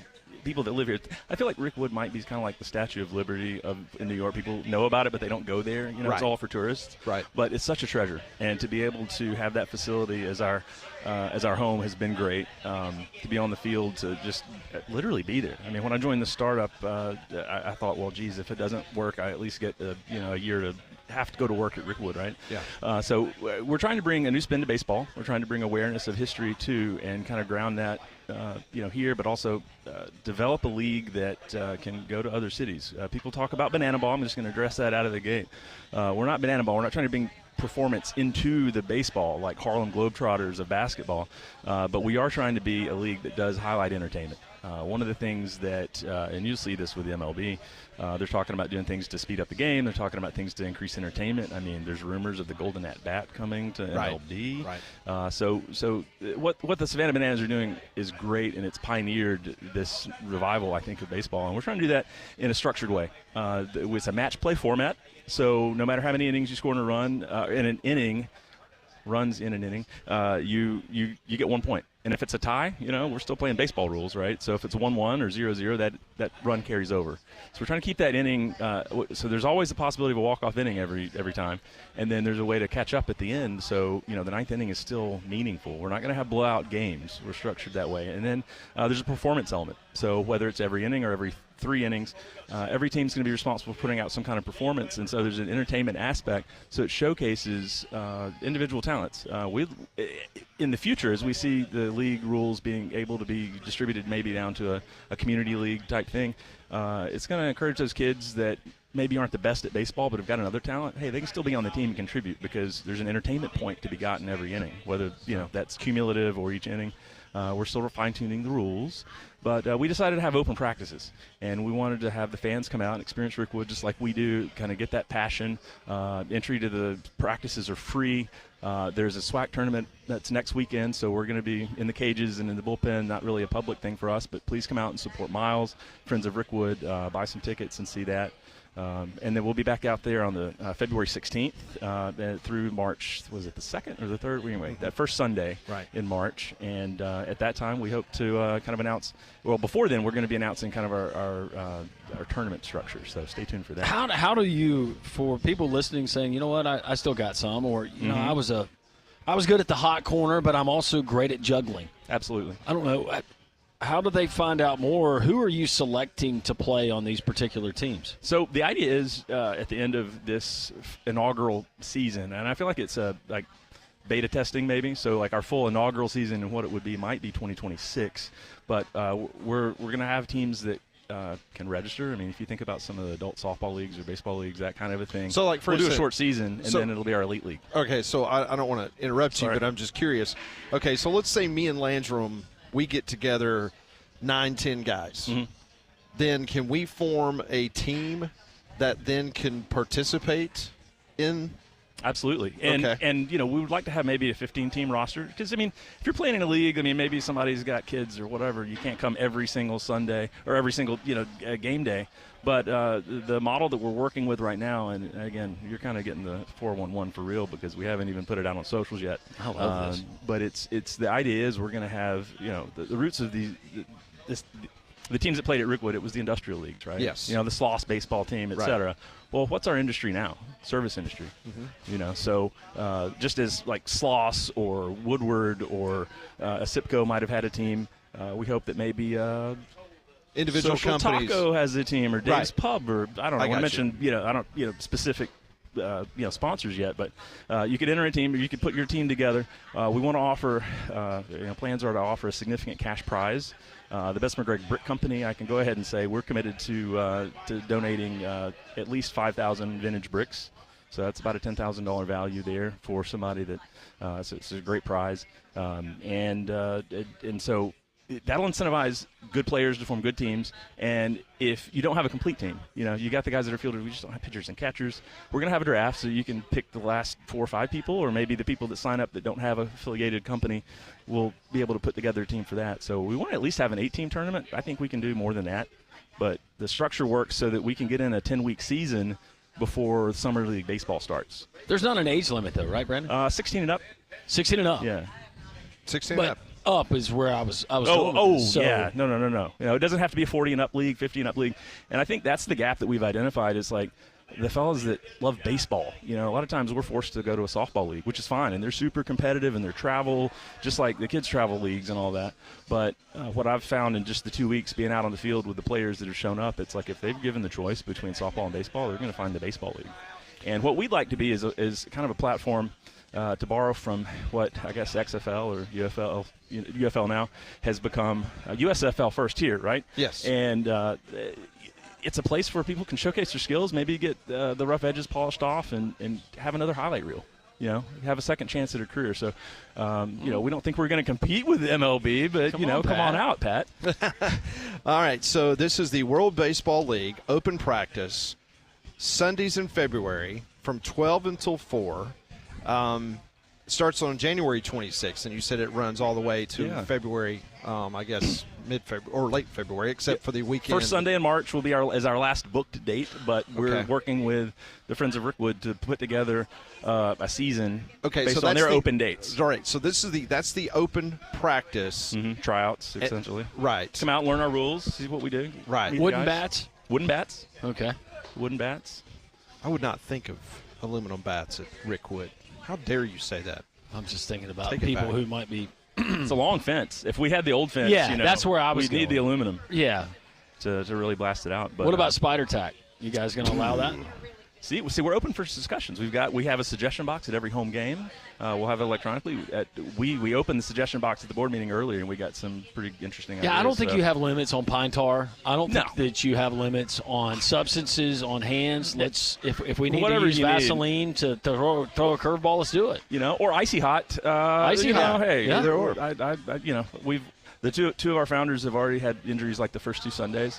So we joke with the president Gaines about, hey, we got bumped on the 3rd Sunday, so you don't get your injury. I got icy hot on right now. I'm wearing a knee brace right now under my jeans.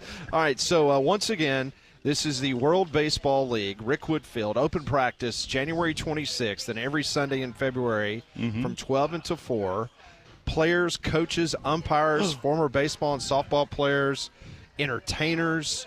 We need entertainers, guys. We really do. I mean, we'll train you on baseball. I mean, come on out. This one right here. If you can juggle, if you can. She can put together choreography. Yes. Has anybody heard of step sing? Step sing at Sanford? Yeah. Step sing?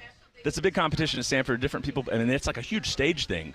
It could be like step sing meets baseball. We had a board meeting at Sanford School of Business, and I was talking to some students on the way out, and I was like, and I hit it with them. They were like, well, what? And I said, well, think step sing meets baseball. And it just was like, I got it.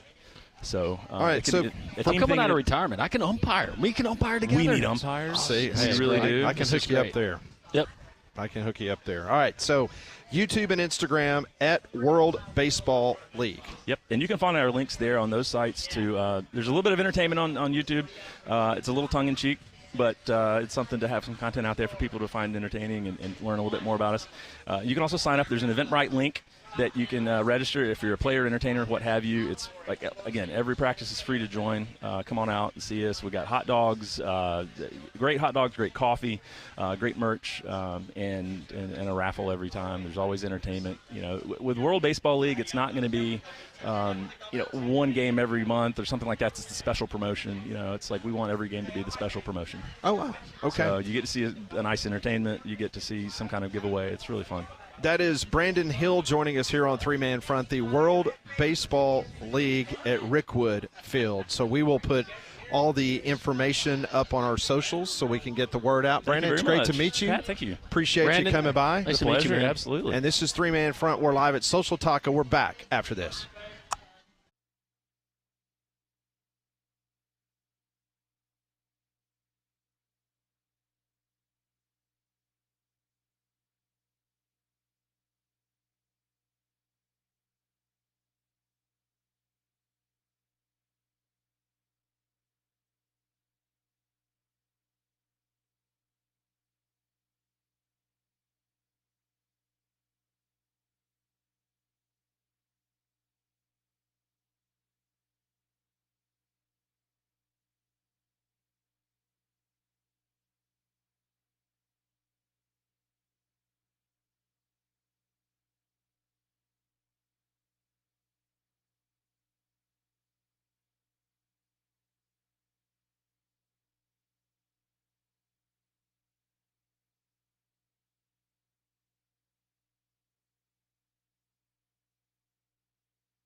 Really appreciate Brandon Hill stopping by from the World Baseball League. Man, sounds Got very, a new lease on very life, man. interesting.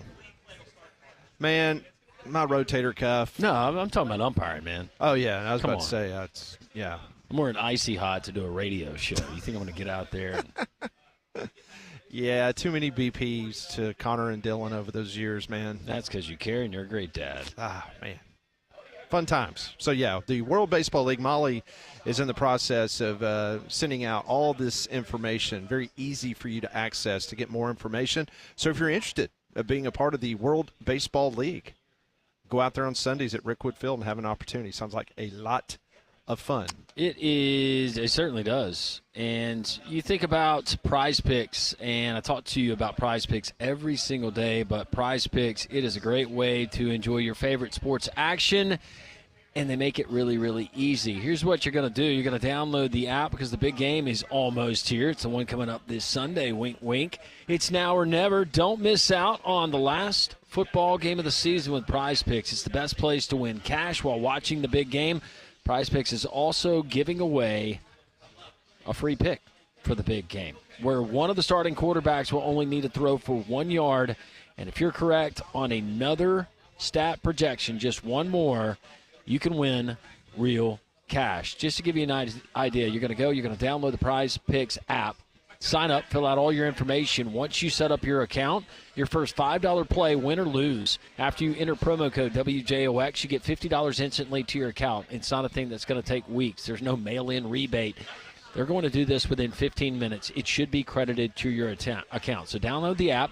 First $5 play, win or lose, you get $50 instantly towards your account. And some of the different scenarios that you have this weekend with the Super Bowl being Sunday, Saquon Barkley. How many yards will Saquon rush for? Is he going to rush for more than, let's just say, 112 and a half yards? You say more or less. If he goes for more, you obviously win. If he falls short of that, you lose. Jalen Hurts, how many passing yards? How many passing touchdowns for Patrick Mahomes or receiving touchdowns for Travis Kelce? Just check it out. You're going to love it. Prize Picks. Download the app. WJOX is the promo code, and be a winner today.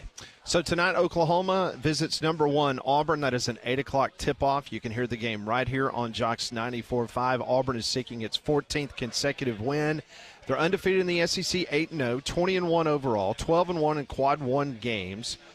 Auburn is currently 50th in scoring defense, but Janai Broome, since he has come off the injury, he's averaging 21 points, 14 rebounds, 8 offensive rebounds, and 3 blocked shots every time he has taken the court. He is about 70%. I think that's what's so incredible when you look at what Janai Broome has been able to do after he injured himself, and then he was out for a little while, but since he's come back, he has been a dominating force. It almost seems like he's been better than what he was before he got injured. So this will be a big one tonight. Oklahoma is not a pushover. I know the Vegas spread is 17.5 in favor of Auburn, but Oklahoma's 38 in the net, number 18 in the country in field goal percentage, and Auburn is 25th overall in their field goal percentage. So this will be a very interesting game tonight as Oklahoma and Auburn. That will be the big one coming up at 8 o'clock. Yeah, and just talking with Tyler from out in Oklahoma, and he said the deficiencies of this Porter Moser squad has been rebounding. It's been offensive rebounding. It's points in the paint. It's defending. It's blocking at times. They can really stroke it from the outside. What Auburn has been good at up to this point is going out and defending the three and taking away the strength of your team if it is that one certain aspect. That is something that Bruce Pearl has been able to do throughout his time in his coaching career, is take away that strength. If you have multiple strengths, obviously, if you're multifaceted in the things that you do, that makes it more difficult. But if it's just shooting it from the outside, first and foremost, they're going to come out, they're going to guard the ball, they're going to guard the perimeter, and they're going to try to take that away. And if it's rebounding or physical play inside, and that is what you're not very good at, then I would say that, yeah, it probably does not bode well for whoever's playing Auburn inside of Neville Arena. In this case, it's a 17.5-point underdog with Oklahoma. But that's just a ton of points. Yeah, that is a lot of points. At 6 o'clock, you got a pair of games in the SEC, Vandy at Florida, Kentucky at Ole Miss, and then, of course, Oklahoma and Auburn. Do you realize this? Last night, I'm sitting there trying to do a scoreboard show, okay? There was one top 25 game in America. That was Kansas. knocking off Iowa State. On Big Monday games, what do you think Bill Self's record is at Allen Fieldhouse after last night? I'll give you a hint. How many games? That's what I was about to give you. Thank you. They've played 37 times in Allen Fieldhouse on Big Monday as the head coach of Kansas. 37 games. 34-3. 34-3. That was not it. How do you know? I can just tell. I know you. How many of these shows we done? I can just tell by Thousands. your reaction. I can tell by your eyes. Thousands. He's undefeated. Okay.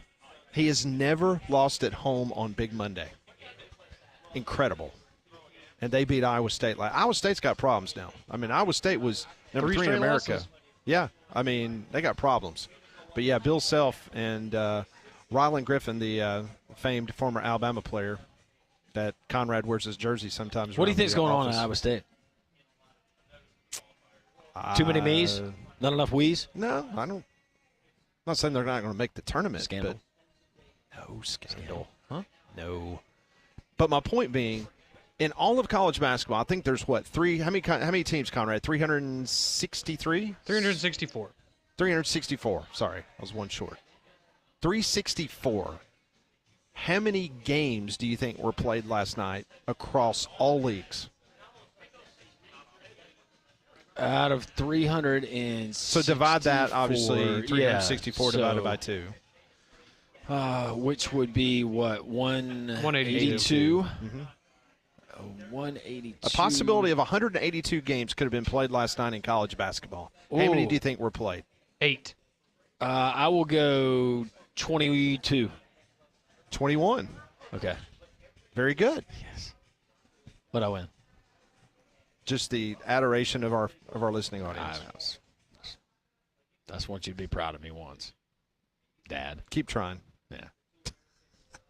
Maybe when I see you out the World Baseball League, you'll see taking ground balls. No, and I'm not behind the plate either. And that's Conrad. Conrad's behind the plate. I've got the cool towel behind my neck. With my Oakleys looking all cool. You're the Tom, first base back. No, I got the one back. You're Tom Hanks. You're in the dugout. What, the urinary tract infection? I hope not. Oh my goodness! But my point to all that was that there wasn't a lot on the bone yesterday in regards to you're trying to do a pregame, a postgame, and a scoreboard show when there's only 21 games in college basketball. There was only one other American. There was no other American conference game. It was just UAB. That's when Pat starts going into the history between these two teams. Well, how do you think? Why do you think I pulled out the 37-0 on Big Monday? Yeah, I got to have something. Oh, yeah. See, I love the Sunday afternoon. I'm surprised you didn't say something about like a hairpiece. Prior to the hairpiece, he was. There's probably a stat out there for that. It's not. It's real, right? I go back and forth. You know, there's days it looks like he's having a really good hair day. There's another day, and it looks like, man, that's a rug. I mean, I don't know. What do you think? Well, if it is a hairpiece, then I would say that it's a pretty good hairpiece because he's still got us money. guessing. He's got the money. Yeah. I mean, he's not going down to the place where you used to hear on the radio station. You know what I'm saying? He's not getting the plugs. No. The implants. This is like I'm flying to Europe and getting this done.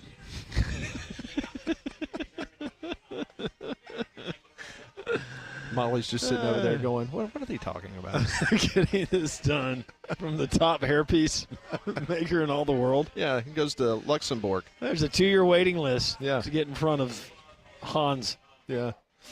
All right, so according to Joe Lenardi, we've got 13 teams heading to the NCAA basketball tournament in the SEC. Auburn, Bama, and Tennessee. 3 number 1 seeds, according to Joe Lenardi. Florida would be a 2, A&M a 3, Kentucky 3, Mizzou, Ole Miss a 5, Mississippi State 7, Texas and Oklahoma 9, Vandy 10, Georgia. Georgia's still hanging in there. Maybe that's why Mike Griffith was spending so much time talking about basketball. He wants to go to the NCAA tournament. He wants to go cover them. So that's why he's starting to talk Georgia basketball. Who does Georgia have this week? Let's see here. Our buddy Wednesday, Gavin, who is a huge LSU at home. At home. They get him in Athens. Yes. Oh, they'll beat the brakes off of them. Yeah. But our buddy Gavin, who's a big Georgia fan, he sent the side-by-side, and it said Georgia basketball at home, and it had a bottle of the Weller. Yeah. The really there it is. Good whiskey that everybody gets in line for, the special reserve. Georgia basketball on the road, and it's the orange juice flavored Mad Dog 2020. That is good stuff. Thank you, Gavin. We appreciate it. Yeah, so tomorrow night you've got Mizzou at Tennessee. That's going to be an interesting game. Yes. Arkansas at Texas, LSU at Georgia. That's your SEC slate. Missouri is not a fun team. I think that Auburn benefited. They played them at home, but got them the first game of the conference schedule. Missouri looks like they figured some things out. They're really, really comfortable, and that is – Dennis Gates done a marvelous job. I don't think he had a choice. You couldn't get much worse than that team last year. Yeah, nice. He flipped that roster. Yeah, nice turnaround for him. When we come back on Three-Man Front, we'll do some Pat Ponders as we wrap things up from Social Taco. This is Jocks 94.5.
Oh, it is a gloriously beautiful day. Outside, the clouds have broken. 73 degrees. Sun-kissed sky here in the beautiful skyline of Homewood, Alabama. Yeah, the sun's out. It's glorious raining inside when I got as here well. this morning when I was waiting for you to get here. It was raining? Yeah, it was Mystic. Was it? It was. Are you sure? Or were they still pressure washing the building? No, I think they're done with that. Our friends at Mystic Beverage, mysticbeverage.com. How about this afternoon if you are trying to abstain from alcohol or you just don't drink, you want to elevate your vibe, if you want to get focused. I love the Lift Blend from Mystic Beverage, made in Blount County, Alabama, but it's got the green coffee bean extract. It's going to pick you up. It's not going to make you feel queasy like you want to jump through your skin. It's a really cool vibe, and it's safe to use at work. Or if you want to go with the High Hills, Delta 9, you want to go with the Nirvanic, maybe the Broadway, you can do that as well. Whatever mood you're trying to achieve or you're just trying to unwind at the end of the day and you don't want to go to the bottle or crack open a 12-ounce beer, you can go to mysticbeverage.com, or even better yet, you can go to your local Piggly Wiggly and find their assortment of products as well. Check them out, mysticbeverage.com. That's mysticbeverage.com. What's going on? I was unaware of this. Sneaky there. And that sound means there's breaking news here on the show. And for more, we send it back to the studio of Jocks 94.5, where Conrad Van Order, fresh off of a wet wipe to his right foot, is standing by. Hello, thank you, Landrum and Pat, Molly. Hope y'all are doing well out there today.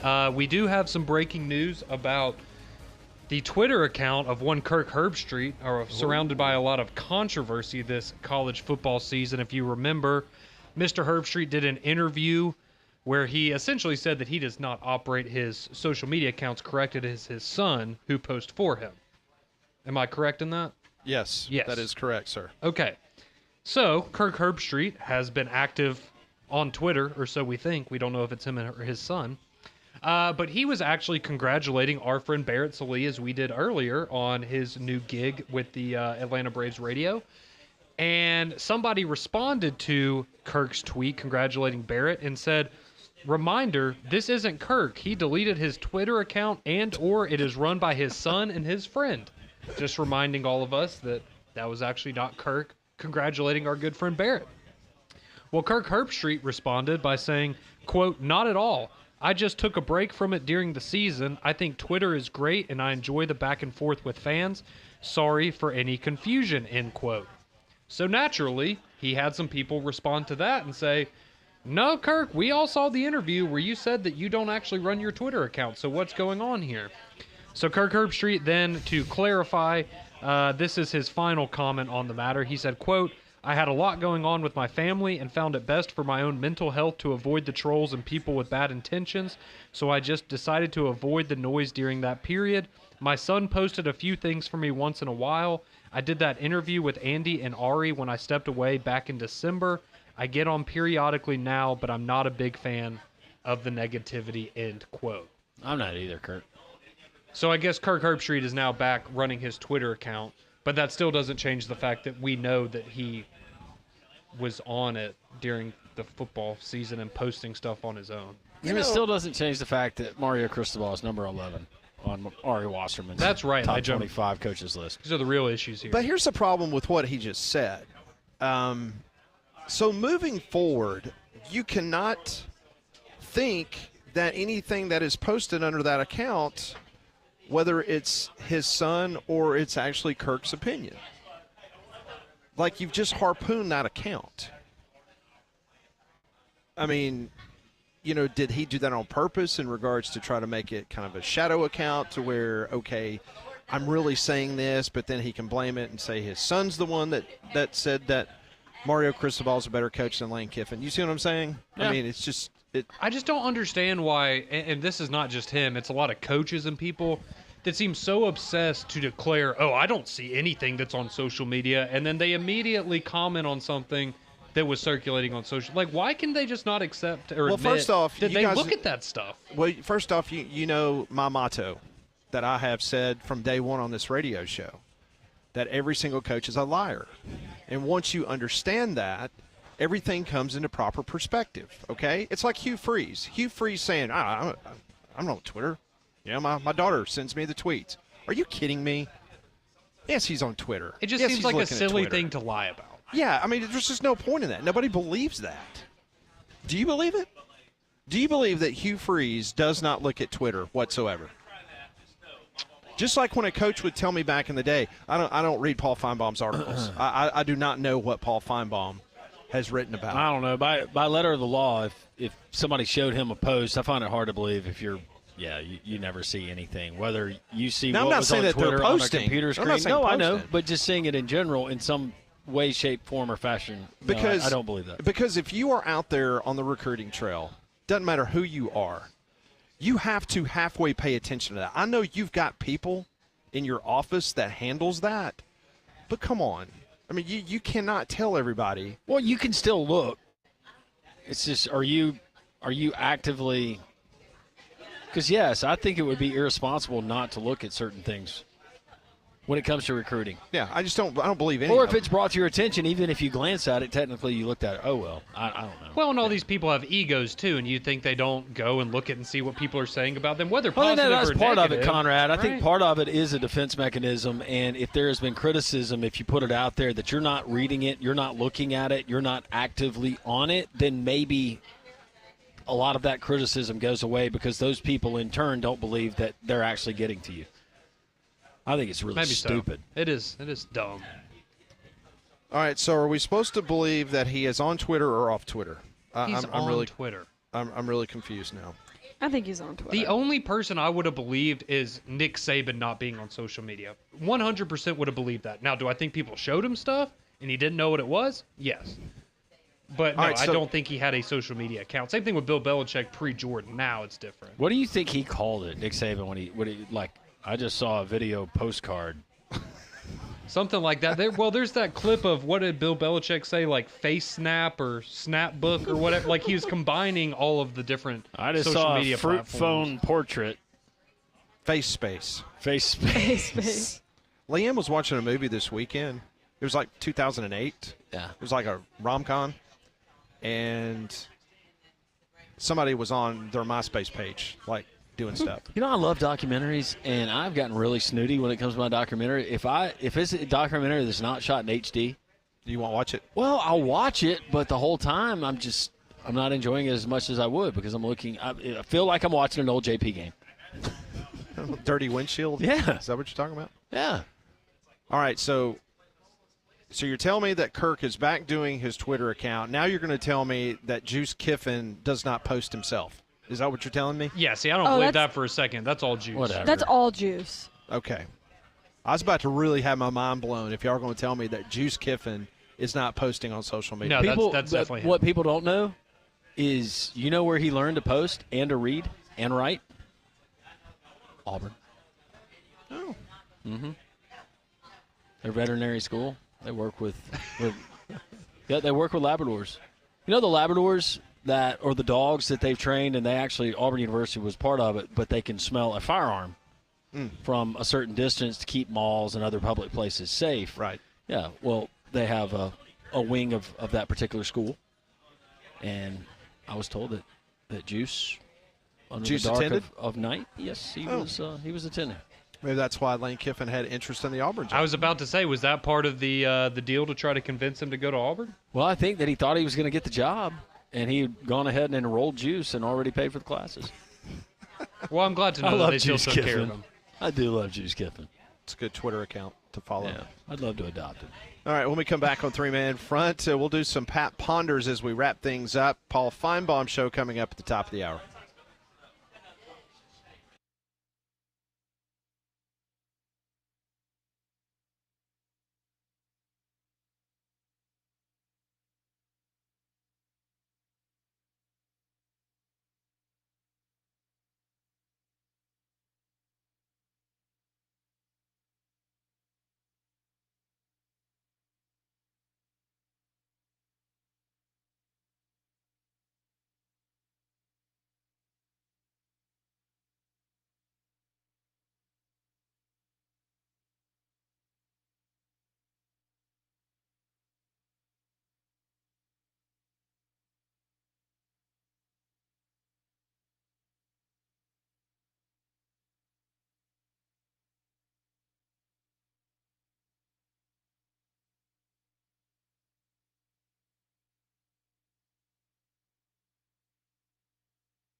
It is 1:42, Jocks 94.5. Paul Feinbaum Show coming up at the top of the hour. Each and every day I come up with questions. They give me answers.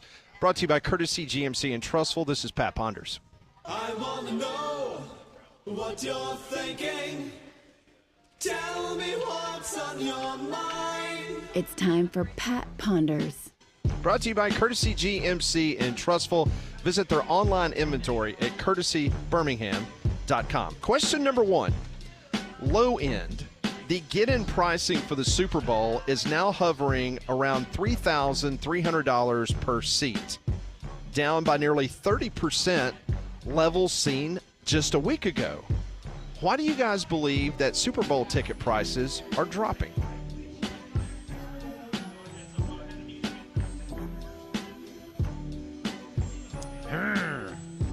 Well, first of all, It's down from a week ago?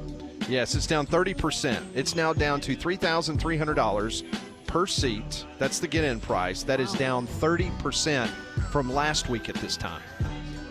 well, it's kind of a lame matchup. I mean, we had this 2 years ago, and everyone's kind of So you think sick the of interest, the Chiefs and is Chiefs just not there? fatigue. Yeah. Okay. And plus, like, I mean, the Super Bowl's never really been an event that your typical fan will ever be able to get to. Not to mention, So- yeah, that's a good point because the biggest complaint that I have heard from people that have actually, I've never been to a Super Bowl or covered one, but people that have tried to go, that it's so corporate. Yeah, like, it's not fun. Yeah. I mean, I'm sure it is, but It's not like Yeah, going to it's a not- college football game. No. What do you think, Landrum? Why is it down 30%? Maybe it's the matchups that Molly threw out there. But also, I think it's supply and demand, what the market will bear. And a lot of these people, just based on past Super Bowls, thought that they could command that price. And now slowly finding out, you know what, I got to move these tickets if I'm going to move them. So you discount them 30%. That's the only thing I can think of. Yeah, I would think you probably have, right when the tickets go, or I guess they're available before that, but right when the matchup is set, right, you have a bunch of people that are so pumped, yeah, my team made the Super Bowl, I've been saving up my whole life to go to this game, whatever, and you have this mass influx of people trying to get tickets, and then now that you have kind of that 1 week buffer with nothing really going on before the Super Bowl, yeah, I just feel like the interest probably died off, right? You had all the people that want to get in, they bought their tickets early, and now everyone else is like, probably not for that price. So maybe we'll see, ticket sales go up the next couple of days as the price comes down. All right, question number 2. The NFL is exploring options to create a pro men's and women's flag football league and have received tremendous amount of interest from investors, according to Commissioner Roger Goodell. He said that at his press conference yesterday. Would you guys watch a professional flag football league? Yes, I would. absolutely. I watched it during the Olympics. Didn't I see it in the Olympics or no World Games? World Games. I was about to say, I think they're adding it for the 28. They are Olympics, adding it though. for the And Olympics, you know but- what? It would prep us for that. So absolutely. No, I'm down with it. Yeah. Are we talking about like current football, like professional football players would be participating in this, or we'd be going and getting unknown talent? He did not go into detail about that. He just said that there has been tremendous interest from the financial world about potentially the NFL launching that product. See, Think I about look it. at it. Think about the players you could get, right? Think about this. I'll throw it out there. Eric Gilbert. See, I'm not Guys, watching that. Guys that at the college level, for whatever reason, had a load of talent and just couldn't get it together. The Misfits League. No, not necessarily. I'm The not saying that Troublemaker you had League? to commit a crime. I'm just saying guys that had lofty expectations for whatever reason, we never saw it come to fruition. How many Alabama wide receivers will we throw into that? Good many. So everybody would watch it. Yeah. I would not watch that. I'll be honest. Conrad's a no. If All we the had- crap I you would. watch, you wouldn't watch that.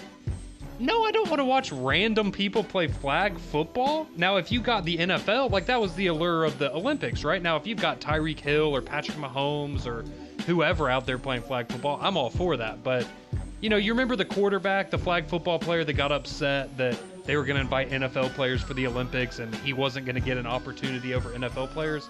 I don't care to watch people like that play flag football personally. You don't want to watch a 45-year-old guy play flag football, right? No, that works blue-collar job, has busted his tail just to get an opportunity to go and perform on the greatest stage. Yeah, that's right. Let's go and get a guy that already has $500 million in his bank account, Conrad. So I'm just curious, Conrad. Well, in terms of watchability, don't act like you want to watch that. Spoken like a true Yankees fan. I guarantee you if this comes to fruition, Landry will not watch a single second of it. I will. Let me ask you a question, Conrad. Did you watch the Lingerie Football League? No. Oh, he was dialed in. No. Conrad? I absolutely did not. Be honest. If you're watching that for the reasons that most people were watching it, I think there were other alternatives. For great football, what other reason would they be watching it? For the schematics. Right, that's right. It's for the X's and Who was O's. your team? Your team was, what was it, California Corsets? Who was it? It was the Baltimore team. All right, next question. It's been a bad couple of months for Taylor Swift. Her presidential endorsement got blown out on Election Day. On Sunday night, she went 0 for 6 at the Grammys.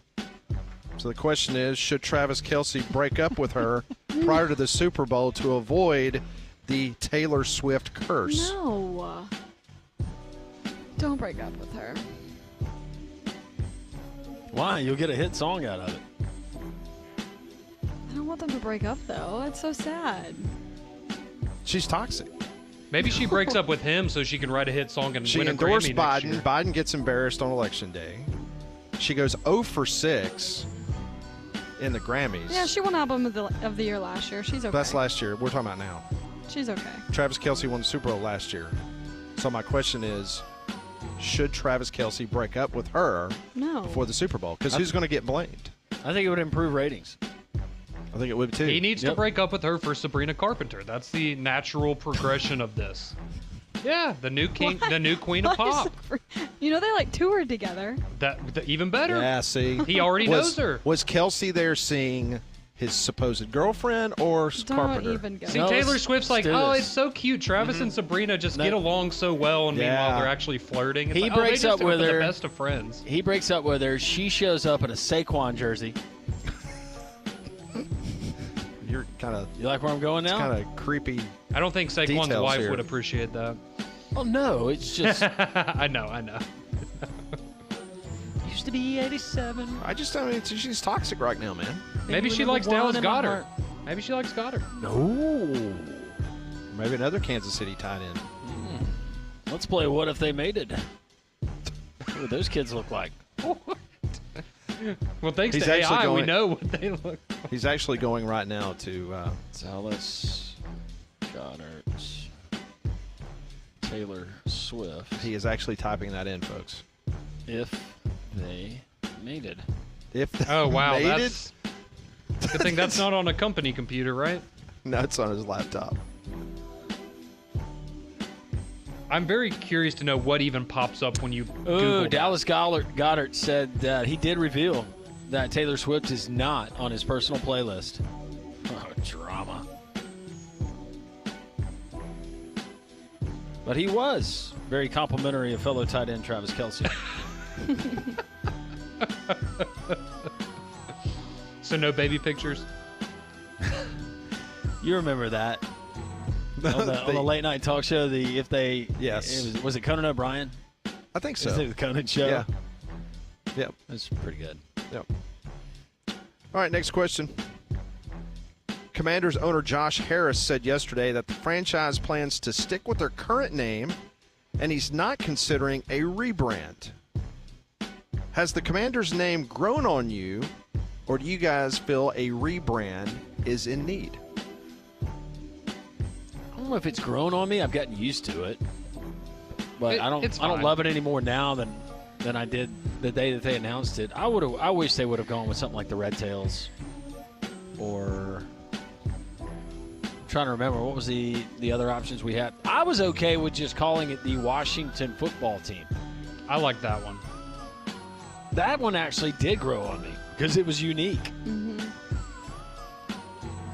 Yeah, I don't hate the Commanders, and for some reason, I don't know why, but for like the Guardians, for example, I for whatever reason, I will never be able to fully call them the Guardians. Like they're just the Indians in my head, but for some reason with the Commanders and the Redskins situation, I feel like I've just kind of gotten used to Commanders more, and it's more of a natural. Yeah. If you're going to go with another name, please, if you're going to get rid of the Commanders, you could go with the Wasatch. Or the Outlaws. Or the Bandits. Or Outlaws, yeah, whatever it was. I was getting an update on that on my Salt Lake Tribune morning. Oh. Yeah, I subscribe to that too. And it appears that Outlaws is the underground hockey machine there. They really believe the Outlaws might end up winning. Lame. You're not going to get any fans from this show. Should be the Mammoth. You had us in Mammoth. Yeti was golden. Yeti was perfect. I can see it now. Mm-hmm. The mascot and everything. Yeah. You can make them like the Flyers mascot, the big furry guy, and they could be friends. Big furry guy. If they made it. Yeah. That's now going to be a segment on the show. If they made it. We're going to do that when we do our top 25 in our Don Don segment. Oh, okay. All right, that's today's Pat Ponders, brought to you by Courtesy GMC and Trustful. Get by and see them. Don't drive anywhere else. Drive to Trustful in that brand new vehicle. GMC's got some of the best products you're going to find anywhere. So go out to Trustful. Visit Drew Lawley, Josh Gargis, and the fantastic team there at Courtesy GMC, courtesybirmingham.com. Brandon texts into the show on the text line. He says, Commanders is fine. They just need the old uniforms with the new logos. I'm okay with that. Going back to Travis Kelce and Pat trying to create drama in the relationship with Taylor Swift. If they did break up, Taylor Swift show up in his brother's old jersey. She is from Philadelphia. Oh, man. Come on. Can't read that. Can't read that. 2 in a row. Thank you, though, Posey.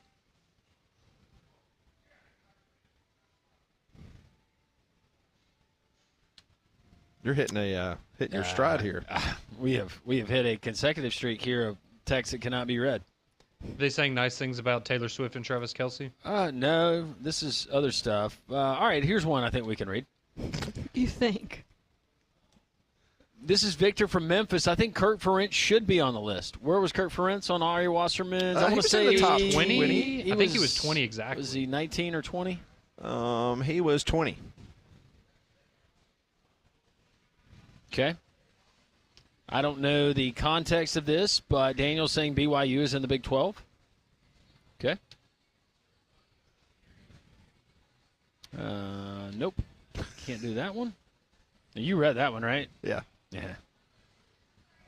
Joseph said, 8th is the joke. You are number 1 easily. Thank you, Joseph. We actually finished 7th. Thank you, Joseph. Thank you. Appreciate you guys listening to the show.